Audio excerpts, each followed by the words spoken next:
ಪ್ರಾರಂಭದಲ್ಲಿ 6 ಜಾತಿಗಳು 7 ಜಾತಿಗಳು ಮಾತ್ರ ಇದ್ದವು. ಅದರ ನಂತರ ನಿಮಗೆ ಇವತ್ತು ನೋಡಿದ್ರೆ 101 ಜಾತಿಗಳು ಇದರ ಒಳಗಡೆ ಎಂಟ್ರಿ ಆಗಿದೆ. ಅಲೆಮಾರಿ ಸಮುದಾಯದವರು ಸಿ ಗುಂಪಿಗೆ ಸೇರಿಸ್ಬಿಟ್ರು ಸರ್.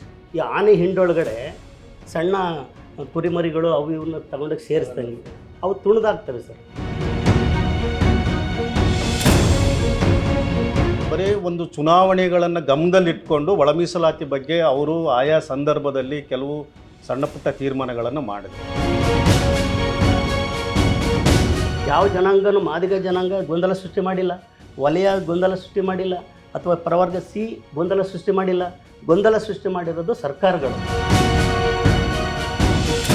15% ಮೀಸಲಾತಿ ಏನು ಪರಿಶಿಷ್ಟ ಸಮುದಾಯಕ್ಕಿದೆ ಅದರ ಒಳಗಡೆ ನೇಮಕಾತಿ ಮಾಡಿದ್ರೆ ಯಾವ ಸಮುದಾಯಕ್ಕೆ ನಷ್ಟ ಆಗುತ್ತೆ?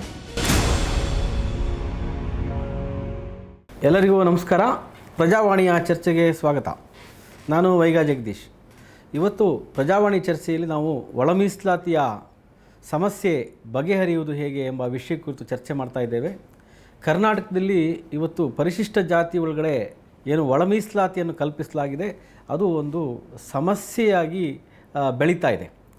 ಅದಕ್ಕೆ ಕಾರಣ ನಾನಾ ಕಾರಣಗಳಿದ್ದಾವೆ. ಒಂದು ಸರ್ಕಾರದ ನಿಲುವು ಒಂದು ಕಾರಣ, ಹೈಕೋರ್ಟ್ ಆದೇಶ ಒಂದು ಕಾರಣ, ಮತ್ತು ಈ ಪರಿಶಿಷ್ಟ ಜಾತಿ ಒಳಗಡೆ ಮೀಸಲಾತು ಹಂಚಿಕೆಯ ಬಗ್ಗೆ ಸಮುದಾಯಗಳಲ್ಲಿರ್ತಕ್ಕಂತಹ ಒಂದು ತಕರಾರುಗಳು ಇವತ್ತಿನ ಈ ಸಮಸ್ಯೆಗೆ ಕಾರಣ ಆಗಿದೆ. ಯಾಕೆಂದರೆ ಈ ಕರ್ನಾಟಕದಲ್ಲಿ ಒಳ ಮೀಸಲಾತಿಯನ್ನು ಜಾರಿ ಮಾಡಬೇಕು ಅಂಥೇಳಿ ಹಿಂದೆ ಎ.ಜೆ. ಸದಾಶಿವ ಅವರ ನೇತೃತ್ವದಲ್ಲಿ ಒಂದು ಆಯೋಗವನ್ನು ರಚನೆ ಮಾಡಲಾಯಿತು. ನಂತರ ಎಚ್.ಎನ್. ನಾಗಮೋಹನ್ ದಾಸ್ ಅವರ ನೇತೃತ್ವದಲ್ಲಿ ಒಂದು ಆಯೋಗ ರಚನೆ ಮಾಡಲಾಯಿತು.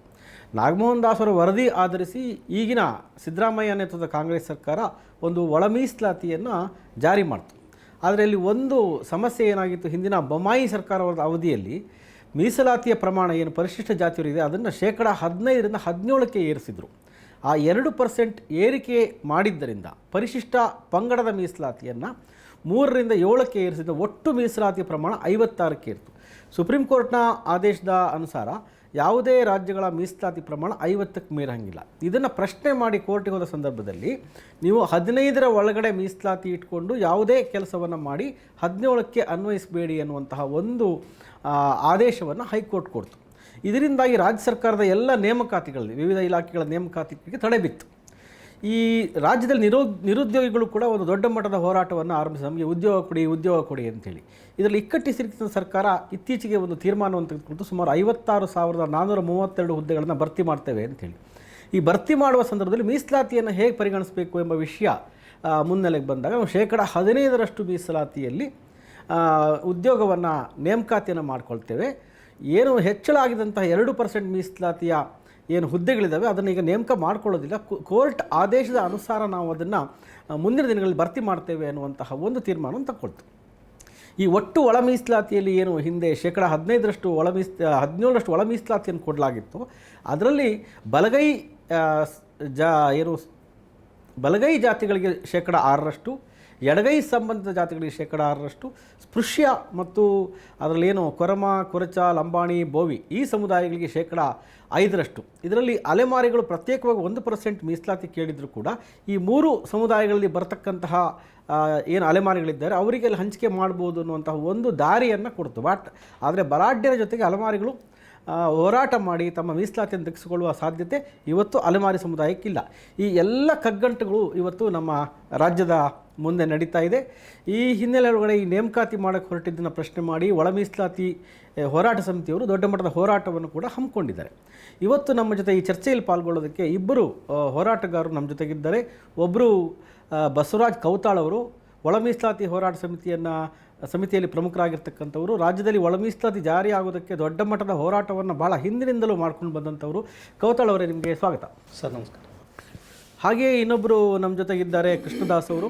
ಇವರು ದಲಿತ ಸಂಘ ಸಮಿತಿಯ ಆರಂಭಿಕ ದಿನಗಳಿಂದಲೂ ಕೂಡ ಹೋರಾಟವನ್ನು ಕಟ್ಕೊಂಡು ಬಂದಂಥವರು. ಅದು ಜೀತ ಪದ್ಧತಿ ವಿರುದ್ಧ ಇರ್ಬೋದು, ಮಲ ತಿನ್ನಿಸುವ ಪದ್ಧತಿ ವಿರುದ್ಧ ಇರ್ಬೋದು, ಭೂ ಹೋರಾಟ ಇರ್ಬೋದು, ಇಂತಹ ಹೋರಾಟಗಳನ್ನು ನಡೆಸ್ಕೊಂಡು ಬಂದಂತಹ ಕೃಷ್ಣದಾಸ್ ಅವರು ನಮ್ಮ ಜೊತೆಗಿದ್ದಾರೆ. ಅವರಿಗೂ ಕೂಡ ಸ್ವಾಗತ. ಸರ್, ಈಗ ಒಟ್ಟಾರೆ ಒಳ ಮೀಸಲಾತಿಯ ಸಮಸ್ಯೆ ಏನಾಗಿದೆ, ಇದು ಯಾಕೆ ಗೊಂದಲ ಆಯಿತು ಕೌತಾಳ್ ಅವರೇ? ಪರಿಶಿಷ್ಟ ಜಾತಿಗಳಲ್ಲಿನ ಮೀಸಲಾತಿಯ ಒಟ್ಟು ಹಂಚಿಕೆಯ ಪ್ರಶ್ನೆ ಇತ್ತಲ್ಲ, ಅದನ್ನು ಸಮಾನವಾಗಿ ಹಂಚಿಕೊಂಡು ಎಲ್ಲ ಸಮುದಾಯಗಳಿಗೆ ಎಲ್ಲ ರೀತಿಯ ಪ್ರಾತಿನಿಧ್ಯಗಳನ್ನು ಪಡ್ಕೊಂಡು ಅದಕ್ಕೆ ಬೇಕಾಗಿರುವಂಥ ಕಾಲಕಾಲಕ್ಕೆ ಬೇಕಾಗಿರುವಂಥ ಎಲ್ಲೆಲ್ಲಿ ಆ ರೀತಿಯ ಕೆಲವು ಅನ್ಯಾಯಗಳು ನಡೆದಿದ್ದಾವೋ, ಹಂಚಿಕೆಯಲ್ಲಿ ಆಗಿರ್ತಕ್ಕಂಥ ತೊಂದರೆಗಳು ನಡೆದಿದ್ದಾವೋ, ಹಂಚಿಕೆಯಲ್ಲಿ ಆಗಿರ್ತಕ್ಕಂಥ ಏನು ಅಸಮಾನತೆ ಎಲ್ಲೆಲ್ಲಿದೆಯೋ ಅದನ್ನು ಸರಿಪಡಿಸ್ಕೊಳ್ಳುವಂಥ ಒಂದು ಪ್ರಾಮಾಣಿಕ ಪ್ರಯತ್ನ ಮೊದಲಿಂದನೂ ಆಗಲೇ ಇಲ್ಲ. ಯಾವಾಗ ಇದು ಮೀಸಲಾತಿ ಬಹುಶಃ ಕರ್ನಾಟಕದಲ್ಲಿ ಜಾರಿಯಾದ ನಂತರ ಇದನ್ನು ಪ್ರತಿ 10 ವರ್ಷಕ್ಕೆ ಮೀಸಲಾತಿಯನ್ನು ಪುನರ್ ವಿಮರ್ಶೆ ಮಾಡುವಂಥದ್ದು ಮತ್ತು ಮೀಸಲಾತಿ ಎಷ್ಟರ ಮಟ್ಟಿಗೆ ಅದು ಅನುಷ್ಠಾನ ಆಗಿದೆ ಮತ್ತು ಅದು ಎಷ್ಟು ಪ್ರಮಾಣದಲ್ಲಿ ಅನುಷ್ಠಾನ ಆಗಿದೆ ಅನ್ನೋದ್ರ ಬಗ್ಗೆ ಮತ್ತು ಅದ್ರ ಬಗ್ಗೆ ಹಲವಾರು ರೀತಿಯ ಅಧ್ಯಯನಗಳು ಅದ್ರ ಬಗ್ಗೆ ಹಲವಾರು ರೀತಿಯ ಕೆಲವು ಸಮೀಕ್ಷೆಗಳು ನಡೆದಿದ್ದಾವೆ. ನಿಮಗೆ ಬಹುಶಃ 82-83ರಲ್ಲಿ ಗುರುಪ್ರಸಾದ್ ಕಮಿಟಿ ಅನ್ನುವಂಥದ್ದನ್ನು ಒಂದು ಬಹುಶಃ ಅಂದಿನ ಸರ್ಕಾರ ನೇಮಕ ಮಾಡಿ ಒಟ್ಟು ಈ ಮೀಸಲಾತಿಯಲ್ಲಿ ಆಗಿರ್ತಕ್ಕಂಥ ಅಸಮಾಧಾನ, ಹಂಚಿಕೆಯಲ್ಲಿ ಆಗಿರ್ತಕ್ಕಂಥ ಅಸಮಾಧಾನ, ಅದರಲ್ಲೂ ವಿಶೇಷವಾಗಿ ಶಿಕ್ಷಣ ಮತ್ತು ಏನು ಉದ್ಯೋಗಕ್ಕೆ ಸಂಬಂಧಪಟ್ಟಂತೆ ಕೆಲವು ಮಾಹಿತಿಗಳನ್ನು ಕ್ರೋಢೀಕರಿಸಿ ಆವಾಗ 19 ಅಥವಾ 21 ಜಿಲ್ಲೆಗಳಿದ್ದವು. ಆವಾಗ ಇಷ್ಟು ಜಿಲ್ಲೆಗಳಿರಲಿಲ್ಲ. ಹಾಗಾಗಿ 16 ಜಿಲ್ಲೆಗಳಿಗೆ ಹೋಗಿ ಅವರು ಭೇಟಿ ಕೊಟ್ಟು ಆ ಥರದ ಎಲ್ಲ ಮಾಹಿತಿಗಳನ್ನು ಕಲೆಕ್ಟ್ ಮಾಡಿ ಸರ್ಕಾರಕ್ಕೆ ವರದಿಯನ್ನು ಕೊಟ್ಟರು. ಆ ಸಂದರ್ಭದಲ್ಲೇ ಹಾಸ್ಟೆಲ್ಗಳು ಬಹುಶಃ ಕರ್ನಾಟಕದಲ್ಲಿ ಏನು ವಸತಿ ಶಾಲೆಗಳು ಪ್ರಾರಂಭ ಆದವು, ಹೆಚ್ಚೆಚ್ಚು ವಸತಿ ಶಾಲೆಗಳು ಪ್ರಾರಂಭ ಆದವು. ಮತ್ತು ದಲಿತ ಸಂಘರ್ಷ ಸಮಿತಿಯ ಹೋರಾಟದ ಒಂದು ಪ್ರಮುಖವಾದಂಥ ಏನು ಅಜೆಂಡಾ ಇತ್ತು. ಹಾಗಾಗಿ ಅದು ಹಕ್ಕೊತ್ತಾಯ ಇತ್ತು. ಹಾಗಾಗಿ ನಮಗೆ ಭೂಮಿ ಬೇಕು, ವಿಷದ ಎಂಡ ಬೇಡ, ವಸತಿ ಶಾಲೆ ಬೇಕು ಅನ್ನುವಂಥ ಬಹುದೊಡ್ಡ ಮಟ್ಟದ ಹೋರಾಟವನ್ನು ಕಟ್ಟೋದ್ರ ಮೂಲಕ ಅದರ ಜೊತೆಗೆ ಇಡೀ ಮೀಸಲಾತಿಯಲ್ಲಿ ಆಗಿರ್ತಕ್ಕಂಥ ಈ ಅಸಮಾನತೆಯನ್ನು ಕಾಲಕಾಲಕ್ಕೆ ಅಧ್ಯಯನ ಮಾಡಿ ಅದನ್ನು ಸರಿಪಡಿಸುವಂಥ ಪ್ರಾಮಾಣಿಕ ಪ್ರಯತ್ನ ಸರ್ಕಾರಗಳಿಂದ ನಡೀಲಿಲ್ಲ. ಈಗಿರುವಂಥ ಮೀಸಲಾತಿ 15% ಮೀಸಲಾತಿ ಆವಾಗ ಏನು ಪ್ರಾರಂಭದಲ್ಲಿ 6 ಜಾತಿಗಳು 7 ಜಾತಿಗಳು ಮಾತ್ರ ಇದ್ದವು. ಅದರ ನಂತರ ನಿಮಗೆ ಇವತ್ತು ನೋಡಿದ್ರೆ 101 ಜಾತಿಗಳು ಇದರ ಒಳಗಡೆ ಎಂಟ್ರಿ ಆಗಿದೆ. ಹಾಗಾಗಿ ಮೀಸಲಾತಿ ಪ್ರಮಾಣ ಹೆಚ್ಚಲೇ ಇಲ್ಲ. ಜಾತಿಗಳನ್ನು ಸೇರಿಸುವಂಥ ಒಂದು ಏನು ಕೆಲಸಗಳು ಹಲವಾರು ರಾಜಕೀಯ ಪಕ್ಷಗಳು, ರಾಜಕೀಯ ಸರ್ಕಾರಗಳು ಅವರವರ ಹಿತಾಸಕ್ತಿಗೋಸ್ಕರ ಆ ಸಮುದಾಯಗಳನ್ನು ಓಲೈಸಿಕೊಳ್ಳೋದಕ್ಕೋಸ್ಕರ ಮತ್ತು ಆ ಸಮುದಾಯಗಳ ವೋಟ್ ಬ್ಯಾಂಕಿಗೋಸ್ಕರ ಹಲವಾರು ಜಾತಿಗಳನ್ನು SC ಪಟ್ಟಿ ಒಳಗಡೆ ಸೇರಿಸುವಂಥ ಪ್ರಯತ್ನಗಳನ್ನು ಮಾಡಿದ್ರು. ಅದು ಇವತ್ತು ಬಹುಶಃ ಈ ಮೀಸಲಾತಿಯನ್ನು ಸಮಾನವಾಗಿ ಹಂಚುವಂಥ ಒಂದು ಏನು ಸರ್ಕಾರದ ನೀತಿಗಳಿದ್ವು, ನೀತಿಗಳು ಕೂಡ ಸರಿಯಾದಂಥ ಒಂದು ರೀತಿಯಲ್ಲಿ ಒಂದು ಏನು ಸರ್ಕಾರಗಳು ಅದನ್ನು ಅನುಷ್ಠಾನ ಮಾಡಲೇ ಇಲ್ಲ. ಅದನ್ನು ಅನುಷ್ಠಾನ ಮಾಡೋದಕ್ಕೇ ಒಂದು ನೀತಿಯನ್ನು ಸರ್ಕಾರಗಳು ರೂಪಿಸಬೇಕಾಗಿತ್ತು. ಹಂಗಾಗಿ ಆ ಕಾರಣದಿಂದನೇ ಇವತ್ತು ಪರಿಶಿಷ್ಟರಲ್ಲಿ ಒಳ ಮೀಸಲಾತಿ ಆಗಲೇಬೇಕು ಅನ್ನುವಂಥದ್ದು ಕಳೆದ 30 ವರ್ಷಗಳಿಂದ ಅದು ಪ್ರಾರಂಭ ಆಯಿತು. ಹಾಗಾಗಿ ಅಷ್ಟರ ಒಳಗಡೆನೇ ಶಿಕ್ಷಣ ಮತ್ತು ಉದ್ಯೋಗದಲ್ಲಿ ಆ ಒಂದು ಏನು ಅಸಮಾನತೆಯ ಆ ಪ್ರಮಾಣಗಳು ಹೆಚ್ಚಾಗಿ ಹೊರಗಡೆ ಬಂದವು. ಹಾಗಾಗಿ ಅವೆಲ್ಲ ಅಂಶಗಳನ್ನ ಇಟ್ಕೊಂಡು ಯಾವ ಸಮುದಾಯಗಳು ಅನ್ಯಾಯ ಆಗಿತ್ತೋ ಆ ಸಮುದಾಯಗಳು ಸಹಜವಾಗಿ ತಮ್ಮ ಪಾಲುದಾರಿಕೆಗೋಸ್ಕರ, ತಮ್ಮ ಹಕ್ಕುಗಳಿಗೋಸ್ಕರ ಮತ್ತು ತಮ್ಮ ಮೇಲೆ ಆಗಿರ್ತಕ್ಕಂಥ ಅನ್ಯಾಯಗಳನ್ನು ಸರಿಪಡಿಸ್ಕೊಳ್ಳೋದಕ್ಕೆ ಸರ್ಕಾರದ ಮೇಲೆ ಒತ್ತಡ ತರುವಂಥ ಹೋರಾಟಗಳನ್ನು ಪ್ರಾರಂಭ ಮಾಡೋದು. ಇದು ಬಹುಶಃ ಒಟ್ಟು ಮೀಸಲಾತಿಯ ಒಂದು ಏನು ಅದರ ಒಳಗಡೆ ನಡೆದಿರ್ತಕ್ಕಂಥ ಸಂಘರ್ಷಗಳು. ಕೃಷ್ಣದಾಸ್ ಅವರೇ, ತಾವು ಅನೇಕ ವರ್ಷಗಳಿಂದ ಈ ಹೊಲೆಯರು, ಮಾದಿಗರು ಮತ್ತು ಅಲೆಮಾರಿಗಳ ನಡುವೆ ಒಂದು ಸೌಹಾರ್ದಯುತವಾದಂತಹ ವಾತಾವರಣ ಇರಬೇಕು ಮತ್ತು ಒಟ್ಟೆ ನಾವು ಮೀಸಲಾತಿಗೆ ಅಥವಾ ಬೇರೆ ಸೌಲಭ್ಯ ಪಡೆದು ಹೋರಾಡಬೇಕು ಅನ್ನುವಂತಹ ಒಂದು ಹೋರಾಟವನ್ನು ನಡೆಸ್ಕೊಂಡು ಬಂದಿದ್ದೀರಿ. ಮತ್ತು ದಶಕಗಳ ಕಾಲದ ಹೋರಾಟವನ್ನು ನಡೆಸ್ಕೊಂಡು ಬಂದಿದ್ದೀರಿ. ಯಾಕೆ ಈ ಒಳ ಮೀಸಲಾತಿ ಸಮಸ್ಯೆಯನ್ನು ಸಮುದಾಯಗಳೇ ಕುಳಿತು ಬಗೆಹರಿಸ್ಕೊಳ್ಳೋಕ್ಕಾಗೋದಿಲ್ವಾ? ಬಗೆಹರಿಸ್ಕೋಬೋದು. ಮೊಟ್ಟ ಮೊದಲಿಗೆ ನಾನು ನಮ್ಮ ಏನು ಕೌತಾಳ್ ಅವರು ಏನು ಅವರ ಅಭಿಪ್ರಾಯಗಳನ್ನ ವ್ಯಕ್ತಪಡಿಸಿದರು ಅದಕ್ಕೆ ನನ್ನ ಸಂಪೂರ್ಣ ಸಹಮತ ಇದೆ. ನಾನು ಮೂಲಭೂತವಾಗಿ ದಲಿತ ಸಂಘರ್ಷ ಸಮಿತಿಯಲ್ಲಿ ಬಂದಂಥವನು. ನಾವು SC ST OBC ಈ ಥರದ ಒಂದು ದೊಡ್ಡ ಪ್ಲಾಟ್ಫಾರ್ಮ್ ಮಾಡಿ ವಿಶಾಲವಾದ ತಳಹದಿ ಮೇಲೆ ನಾವು ಹೋರಾಟಗಳನ್ನ ಏನೆಲ್ಲ ನಮ್ಮ ಪ್ರತಿಭಟನೆಗಳನ್ನ ಚಳುವಳಿಗಳನ್ನ ಮಾಡ್ಕೊಂಬರ್ತಾಯಿದ್ವಿ.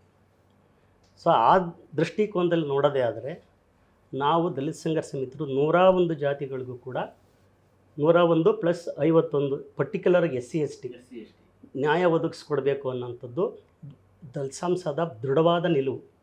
ಆ ನಿಟ್ಟಿನಲ್ಲಿ ನಾವು ಕಳೆದ 30 ವರ್ಷಗಳ ಹಿಂದೆ ಹಾಸನದಲ್ಲೇ ಮೊಟ್ಟ ಮೊದಲಿಗೆ ಒಳ ಮೀಸಲಾತಿ ಬಗ್ಗೆ ಹಾಸನ ಜಿಲ್ಲಾ ಕೇಂದ್ರದಲ್ಲಿ ಮೊಟ್ಟ ಮೊದಲಿಗೆ ಚರ್ಚೆ ಪ್ರಾರಂಭ ಆಯಿತು.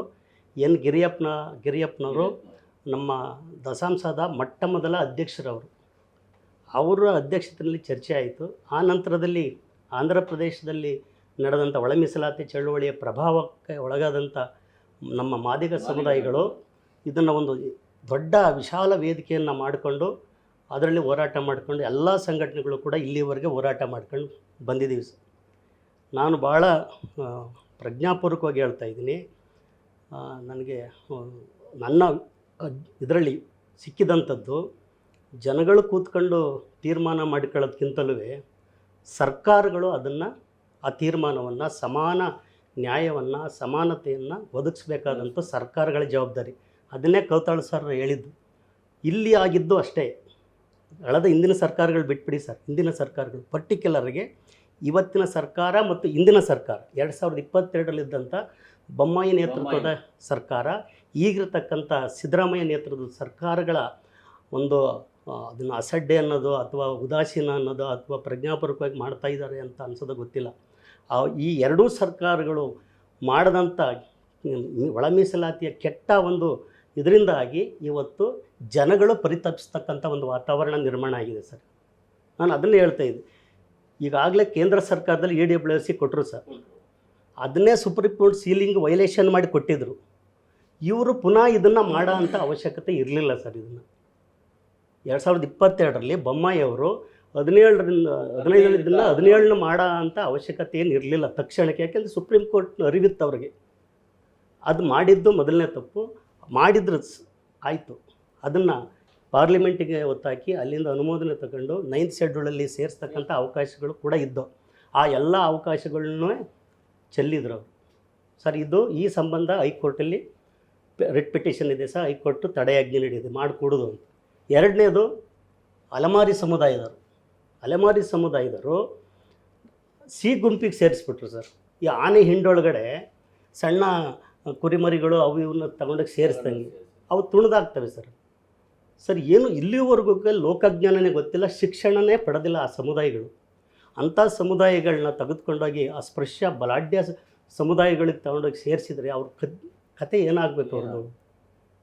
ಇದು ನಮಗೆ ಭಾಳ ಆತಂಕ. ಅದಕ್ಕೆ ಅವ್ರು ಕ್ಲೀನಾಗಿ ಮಾಡಿದ್ರು. ನಾಗಮೋಹನ್ ದಾಸ್ ABCD ಅಂತ ಮಾಡಿದರು. ಪರಿಷ್ಕರಣೆ ಮಾಡಿ ಇವ್ರನ್ನ ಅಲ್ಲಿಗೆ ಸೇರಿಸೋ ಅಂಥ ಅವಶ್ಯಕತೆ ಏನಿತ್ತು, ಯಾವ ಮಾನದಂಡನ ಇಟ್ಕೊಂಡು ಇವ್ರು ಅಲ್ಲಿ ಮಾಡಿದರು ಅನ್ನೋದು ನನ್ನ ಪ್ರಶ್ನೆ ಅಷ್ಟೇ. ಅದಕ್ಕೆ ಇದಕ್ಕೆ ಸಂಬಂಧವಾಗಲೂ ಕೂಡ ಹೈಕೋರ್ಟಲ್ಲಿ ರಿಟ್ ಪಿಟಿಷನ್ ಇದೆ, ಸ್ಟೇ ಇದೆ ಸರ್. ಇಂಥ ಸಂದರ್ಭದಲ್ಲಿ ಎರಡೂ ಸರ್ಕಾರಗಳು ಬಹುದೊಡ್ಡ ಮಹಾಪರಾಧವನ್ನು ಮಾಡಿದ್ದಾರೆ ಸರ್. ಇದು ನನ್ನ ಒಂದು ಎರಡೂ ಸರ್ಕಾರಗಳ ಮೇಲೆ ಇರ್ತಕ್ಕಂಥ ನನ್ನ ನೇರವಾದ ಆರೋಪ. ಇಲ್ಲಿ ಯಾವ ಸಮುದಾಯಗಳು 101 ಸಮುದಾಯಗಳಲ್ಲಿ ಅಸಹನೆ ಉಂಟಾಗಲಿಕ್ಕೆ, ಒಂದು ಅಸಮಾಧಾನ ಭುಗಿಲೇಳೋದಕ್ಕೆ ಮೂಲಭೂತ ಕಾರಣ ಎರಡೂ ಸರ್ಕಾರಗಳು.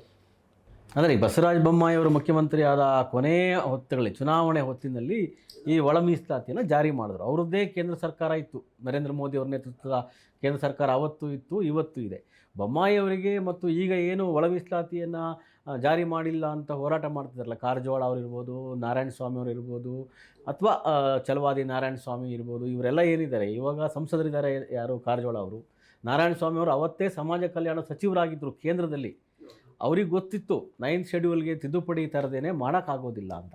ಚುನಾವಣೆಯ ಕೊನೆಗೆ ಇನ್ನೊಂದು 2 ತಿಂಗಳಿರುವಾಗ ಮಾಡೋದು. ಇದು ಈಗಾಗಲೇ ನಮ್ಮ ಕೃಷ್ಣದಾಸರು ಹೇಳಿದಂಗೆ ಒಂದು ಸಮಸ್ಯೆ. ಸಿದ್ದರಾಮಯ್ಯನವರು ಅದನ್ನು ಸರಿಪಡಿಸಬೇಕಾಗಿತ್ತು, ಅವರು ಸರಿಪಡಿಸಲಿಲ್ಲ. ನಾಗಮೋಹನ್ ದಾಸ್ ಕೊಟ್ಟಂಥ ವರದಿ ಪ್ರಕಾರ ಮಾಡಿದರೆ, ನಾಗಮೋಹನ್ ದಾಸು ಎಲ್ಲೋ ಬಹಿರಂಗವಾಗಿ ಹೇಳಿಲ್ಲ ಅವರು ತನ್ನ ವರದಿಯನ್ನು ಸರಿಯಾಗಿ ಅನುಷ್ಠಾನ ಮಾಡಿಲ್ಲ ಅನ್ನೋ ಅಸಮಾಧಾನ ಇದೆ ಅಂತ ನಾನೆಲ್ಲೋ ಓದ್ಪಟ್ಟೆ. ಆದರೆ ಒಂದು ಕೌತಾಳವರಿಗೆ, ನೀವು ನಾಡಿದ್ದು ಮಾರ್ಚ್ 12ನೇ ತಾರೀಕು ದೊಡ್ಡ ಮಟ್ಟದ ಹೋರಾಟವನ್ನು ಹಮ್ಮಿಕೊಂಡಿದ್ದೀರಿ. 15% ಮೀಸಲಾತಿ ಏನು ಪರಿಶಿಷ್ಟ ಸಮುದಾಯಕ್ಕಿದೆ, ಅದರ ಒಳಗಡೆ ನೇಮಕಾತಿ ಮಾಡಿದ್ರೆ ಯಾವ ಸಮುದಾಯಕ್ಕೆ ನಷ್ಟ ಆಗುತ್ತೆ ಸರ್? ಒಂದು ಅದೇ ಈಗ ಕೃಷ್ಣದಾಸ್ ಅವರು ಎತ್ತಿರುವಂಥ ಪ್ರಶ್ನೆ ಇದೆಯಲ್ಲ, ಎರಡೂ ಸರ್ಕಾರಗಳು ಮಾತ್ರ ಅಲ್ಲ, ರಾಜ್ಯದಲ್ಲಿ ಕಳೆದ 30 ವರ್ಷದಿಂದ ಆಳ್ತಾ ಬಂದಿರುವಂಥ JDS ಸರ್ಕಾರ ಇರಲಿ, BJP ಸರ್ಕಾರ ಇರಲಿ ಮತ್ತು ಕಾಂಗ್ರೆಸ್ ಸರ್ಕಾರ ಇರಲಿ, ಇವರೆಲ್ಲರೂ ಕೂಡ ಒಳ ಮೀಸಲಾತಿಯ ವಿಚಾರದಲ್ಲಿ ಯಾವುದೇ ಒಂದು ಸ್ಪಷ್ಟವಾದಂಥ ನಿಖರವಾದಂಥ ತೀರ್ಮಾನವನ್ನು ತೆಗೆದುಕೊಳ್ಳದೇ ಇರೋದರಿಂದ ಬರೀ ಒಂದು ಚುನಾವಣೆಗಳನ್ನು ಗಮನದಲ್ಲಿಟ್ಕೊಂಡು ಒಳ ಮೀಸಲಾತಿ ಬಗ್ಗೆ ಅವರು ಆಯಾ ಸಂದರ್ಭದಲ್ಲಿ ಕೆಲವು ಸಣ್ಣ ಪುಟ್ಟ ತೀರ್ಮಾನಗಳನ್ನು ಮಾಡಿದರು. ಈಗ ಜಸ್ಟಿಸ್ ಸದಾಶಿವ ಆಯೋಗದ ವರದಿಯನ್ನು ಅವರು ಸುಮಾರು 8 ವರ್ಷಗಳ ಕಾಲ ಅಧ್ಯಯನ ಮಾಡಿ ಅದನ್ನು ಅವತ್ತಿನ BJP ಆಡಳಿತದಲ್ಲಿರ್ತಕ್ಕಂಥ ಮುಖ್ಯಮಂತ್ರಿಗಳಾಗಿರ್ತಕ್ಕಂಥ ಸದಾನಂದ ಗೌಡರಿಗೆ 2012ರಲ್ಲಿ ಆ ವರದಿಯನ್ನು ಕೊಟ್ಟರು. ಆ ಸರ್ಕಾರ ಅದನ್ನು ಮಾಡ್ಬೋದಾಗಿತ್ತು. ಆ ವರದಿಯನ್ನು ಕೂಡಲೇ ಕನಿಷ್ಠ ಏನು ಮಾಡೋದು ಬೇಡ, ಅದನ್ನು ಸದನದಲ್ಲಿ ಮಂಡಿಸೋದಕ್ಕೆ, ಅದನ್ನು ಚರ್ಚೆಗೆ ಬಿಟ್ಟಿದ್ರೂ ಕೂಡ ಅದ್ರ ಒಳಗಡೆ ಏನಿದೆ ಅಂತ ಅಟ್ಲೀಸ್ಟು ಎಲ್ಲರೂ ಚರ್ಚೆ ಮಾಡ್ಬೋದಾಗಿತ್ತು. ಮತ್ತು ಎಲ್ಲ ಬೇರೆ ಬೇರೆ ಏನು ನಾಗರಿಕ ಸಂಘಟನೆಗಳು, ದಲಿತ ಸಂಘಟನೆಗಳು ಎಲ್ಲರೂ ಕೂಡ ಚರ್ಚೆ ಮಾಡ್ಬೋದಾಗಿತ್ತು. ಅದ್ರ ಬಗ್ಗೆ ಒಂದು ತೀರ್ಮಾನಕ್ಕೆ ಬರ್ಬೋದಾಗಿತ್ತು.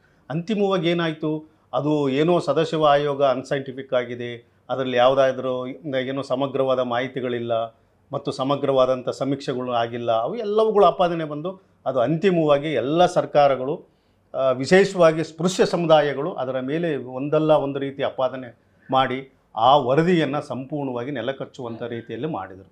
ಬಟ್ ಈಗ ಅದ ನಂತರ ಬಹುಶಃ ನಮಗೆ ಏನು ಯಡಿಯೂರಪ್ಪ ಸರ್ಕಾರ ಬರುತ್ತೆ, ಅವರು ಮಾಡಲಿಲ್ಲ.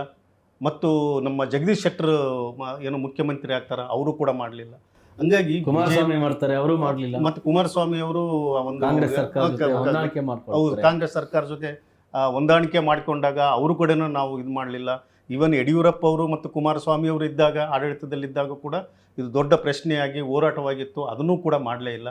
ಹಾಗಾಗಿ ಇವರು ಒಂದು ಚುನಾವಣೆಗೆ ಸಂದರ್ಭದಲ್ಲಿ ಅದ್ರ ಬಗ್ಗೆ ಮಾತಾಡ್ತಿದ್ದಾರೆ ವಿನ ಇದಕ್ಕೆ ನಿಜವಾಗಲೂ ಸಾಮಾಜಿಕ ನ್ಯಾಯದ ಕಾಳಜಿ ಇಟ್ಕೊಂಡು, ತಾಯ್ತನವನ್ನು ಇಟ್ಕೊಂಡು ಈ ಸಮಸ್ಯೆಗೆ ಪರಿಹಾರ ಹುಡುಕುವಂಥ ಯಾವುದೇ ಕೆಲಸಗಳನ್ನು ಸರ್ಕಾರಗಳು ಮಾಡಲಿಲ್ಲ. ಇವತ್ತೇನು ಬಹುಶಃ ಸಿದ್ದರಾಮಯ್ಯ ಅವರು ಚುನಾವಣಾ ಪೂರ್ವದಲ್ಲಿ ಒಂದು ಭರವಸೆಯನ್ನು ಕೊಟ್ಟರು. ಚಿತ್ರದುರ್ಗ ಸಮಾವೇಶದಲ್ಲಿ SC/ST ಸಮಾವೇಶದಲ್ಲಿ ನಾವು ಒಳ ಮೀಸಲಾತಿಯನ್ನು ಮೊದಲನೇ ಅಧಿವೇಶನದಲ್ಲಿ, ನಮ್ಮ ಸರ್ಕಾರ ಬಂದ ಮೊದಲನೇ ಅಧಿವೇಶನದಲ್ಲಿ ಇದ್ರ ಬಗ್ಗೆ ಸಮಗ್ರವಾಗಿ ಚರ್ಚೆ ಮಾಡಿ ನಾವು ಕೇಂದ್ರಕ್ಕೆ ಕಳಿಸ್ತೀವಿ ಮತ್ತು ರಾಜ್ಯದಲ್ಲೇ ಅದನ್ನು ಅನುಷ್ಠಾನ ಮಾಡ್ತೀವಿ, ಒಂದು ನೀತಿಯನ್ನು ತಂದು ಅನುಷ್ಠಾನ ಮಾಡ್ತೀವಿ ಅಂದ್ಕೊಂಡು ಹೇಳಿದ್ರು. ಇಂದಿನ ಅವರು 2013ರ ಅವ್ರೇನು ಅಧಿಕಾರಕ್ಕೆ ಬಂದರು, ಆ ಸಂದರ್ಭದಲ್ಲಿ ಪ್ರತಿ ವರ್ಷವೂ ಕೂಡ ಅವರು ಇದಕ್ಕೆ ಭರವಸೆ ಕೊಡ್ತಾ ಬಂದರು. ಇವನ್ ಹುಬ್ಳಿ ಸಮಾವೇಶದಲ್ಲಿ ಭಾಳ ಬಹುಶಃ 6 ಲಕ್ಷದಿಂದ 7 ಲಕ್ಷ ಏನು ಜನಸಂಖ್ಯೆ ಸೇರಿದ ಆ ಸಮಾವೇಶದಲ್ಲೇ ಅವರು ಭರವಸೆಯನ್ನು ಕೊಟ್ಟರು, ನಾವು ಇದನ್ನು ಜಾರಿಗೆ ತರ್ತೀವಿ ಅಂತ. ಕೊನೆಗೆ ಏನೂ ಮಾಡಲಿಲ್ಲ ಅವರು. ಅಂತಿಮವಾಗಿ ಯಾವುದೇ ರೀತಿಯಲ್ಲಿ ಒಂದು ಸ್ಪಷ್ಟವಾದ ತೀರ್ಮಾನ ತೆಕ್ಕೊಳ್ಳಿಲ್ಲ. ಹಾಗಾಗಿ ಆ ಸರ್ಕಾರವನ್ನು ಇದನ್ನು ಬೀಳಿಸಲೇಬೇಕಂದ್ಕೊಂಡು ಇಡೀ ಮಾದಿಗ ಸಮುದಾಯ ಮತ್ತು ಯಾರ್ಯಾರು ಸಾಮಾಜಿಕ ನ್ಯಾಯದಿಂದ ವಂಚಿತರಾಗಿದ್ದವರು ಅವರೆಲ್ಲರೂ ಕೂಡ ಈ ಸರ್ಕಾರವನ್ನು ಸೋಲಿಸಲೇಬೇಕಂತ ಅದನ್ನು ಮಾನ್ಯ ಮುಖ್ಯಮಂತ್ರಿಗಳಿಗೆ ಹೇಳಿದ್ದಾರೆ. 2018ರಲ್ಲಿ ಅವರೇ ಹೇಳಿದ್ದಾರೆ, ಹೌದಪ್ಪ ನಾವು ಒಳ ಮೀಸಲಾತಿ ವಿಚಾರದಲ್ಲಿ ಒಂದು ಸ್ಪಷ್ಟವಾದ ತೀರ್ಮಾನವನ್ನು ತೆಕ್ಕೊಳ್ಳಿಲ್ಲ, ಆ ಕಾರಣದಿಂದ ನಾವು ಸೋತಿದ್ದೀವಿ ಅಂದ್ಕೊಂಡು ಏನು ಸ್ವತಃ ಮುಖ್ಯಮಂತ್ರಿಗಳು ಹೇಳಿದರು. ಅದಾದ ನಂತರ ಈಗಾದ್ರೂ 2023ರಲ್ಲಾದ್ರೂ ಏನು ಭರವಸೆ ಕೊಟ್ಟರು ಖಂಡಿತವಾಗಿ ಈ ಸಾರಿ ಮಾಡೇ ಮಾಡ್ತಾರೆ ಅನ್ನುವಂಥದ್ದು ನಾವೆಲ್ಲ ಮಾದಿಗ ಸಮುದಾಯಗಳು ಮತ್ತು ರೈಟು ಲೆಫ್ಟು ಎಲ್ಲ ಶೋಷಿತ ಸಮುದಾಯಗಳು ಒಂದಾಗಿ ಇವತ್ತೇನೋ ಇಡೀ ದೇಶದಲ್ಲಿ ಒಂದು ದೊಡ್ಡ ಅಪಾಯ ಬರ್ತಾ ಇದೆ. ಸಂವಿಧಾನವನ್ನು ಸರ್ವನಾಶ ಮಾಡುವಂಥದ್ದು, ಇಡೀ ಪ್ರಜಾಪ್ರಭುತ್ವವನ್ನು ಸರ್ವನಾಶ ಮಾಡುವಂಥದ್ದು, ಇಡೀ ದೇಶದಲ್ಲಿ ಏನು ಅಹಿಂಸೆ ಒಂದು ಏನು ಹಿಂಸೆಯನ್ನು ವಾತಾವರಣ ನಿರ್ಮಾಣ ಮಾಡುವಂಥ ಒಂದು BJP ಸರ್ಕಾರವನ್ನು ನಾವು ಯಾವ ಕಾರಣಕ್ಕೋಸ್ಕರ ಗೆಲ್ಲಿಸಬಾರ್ದಂತ ಎಲ್ಲರೂ ಒಂದಾಗಿದ್ದು.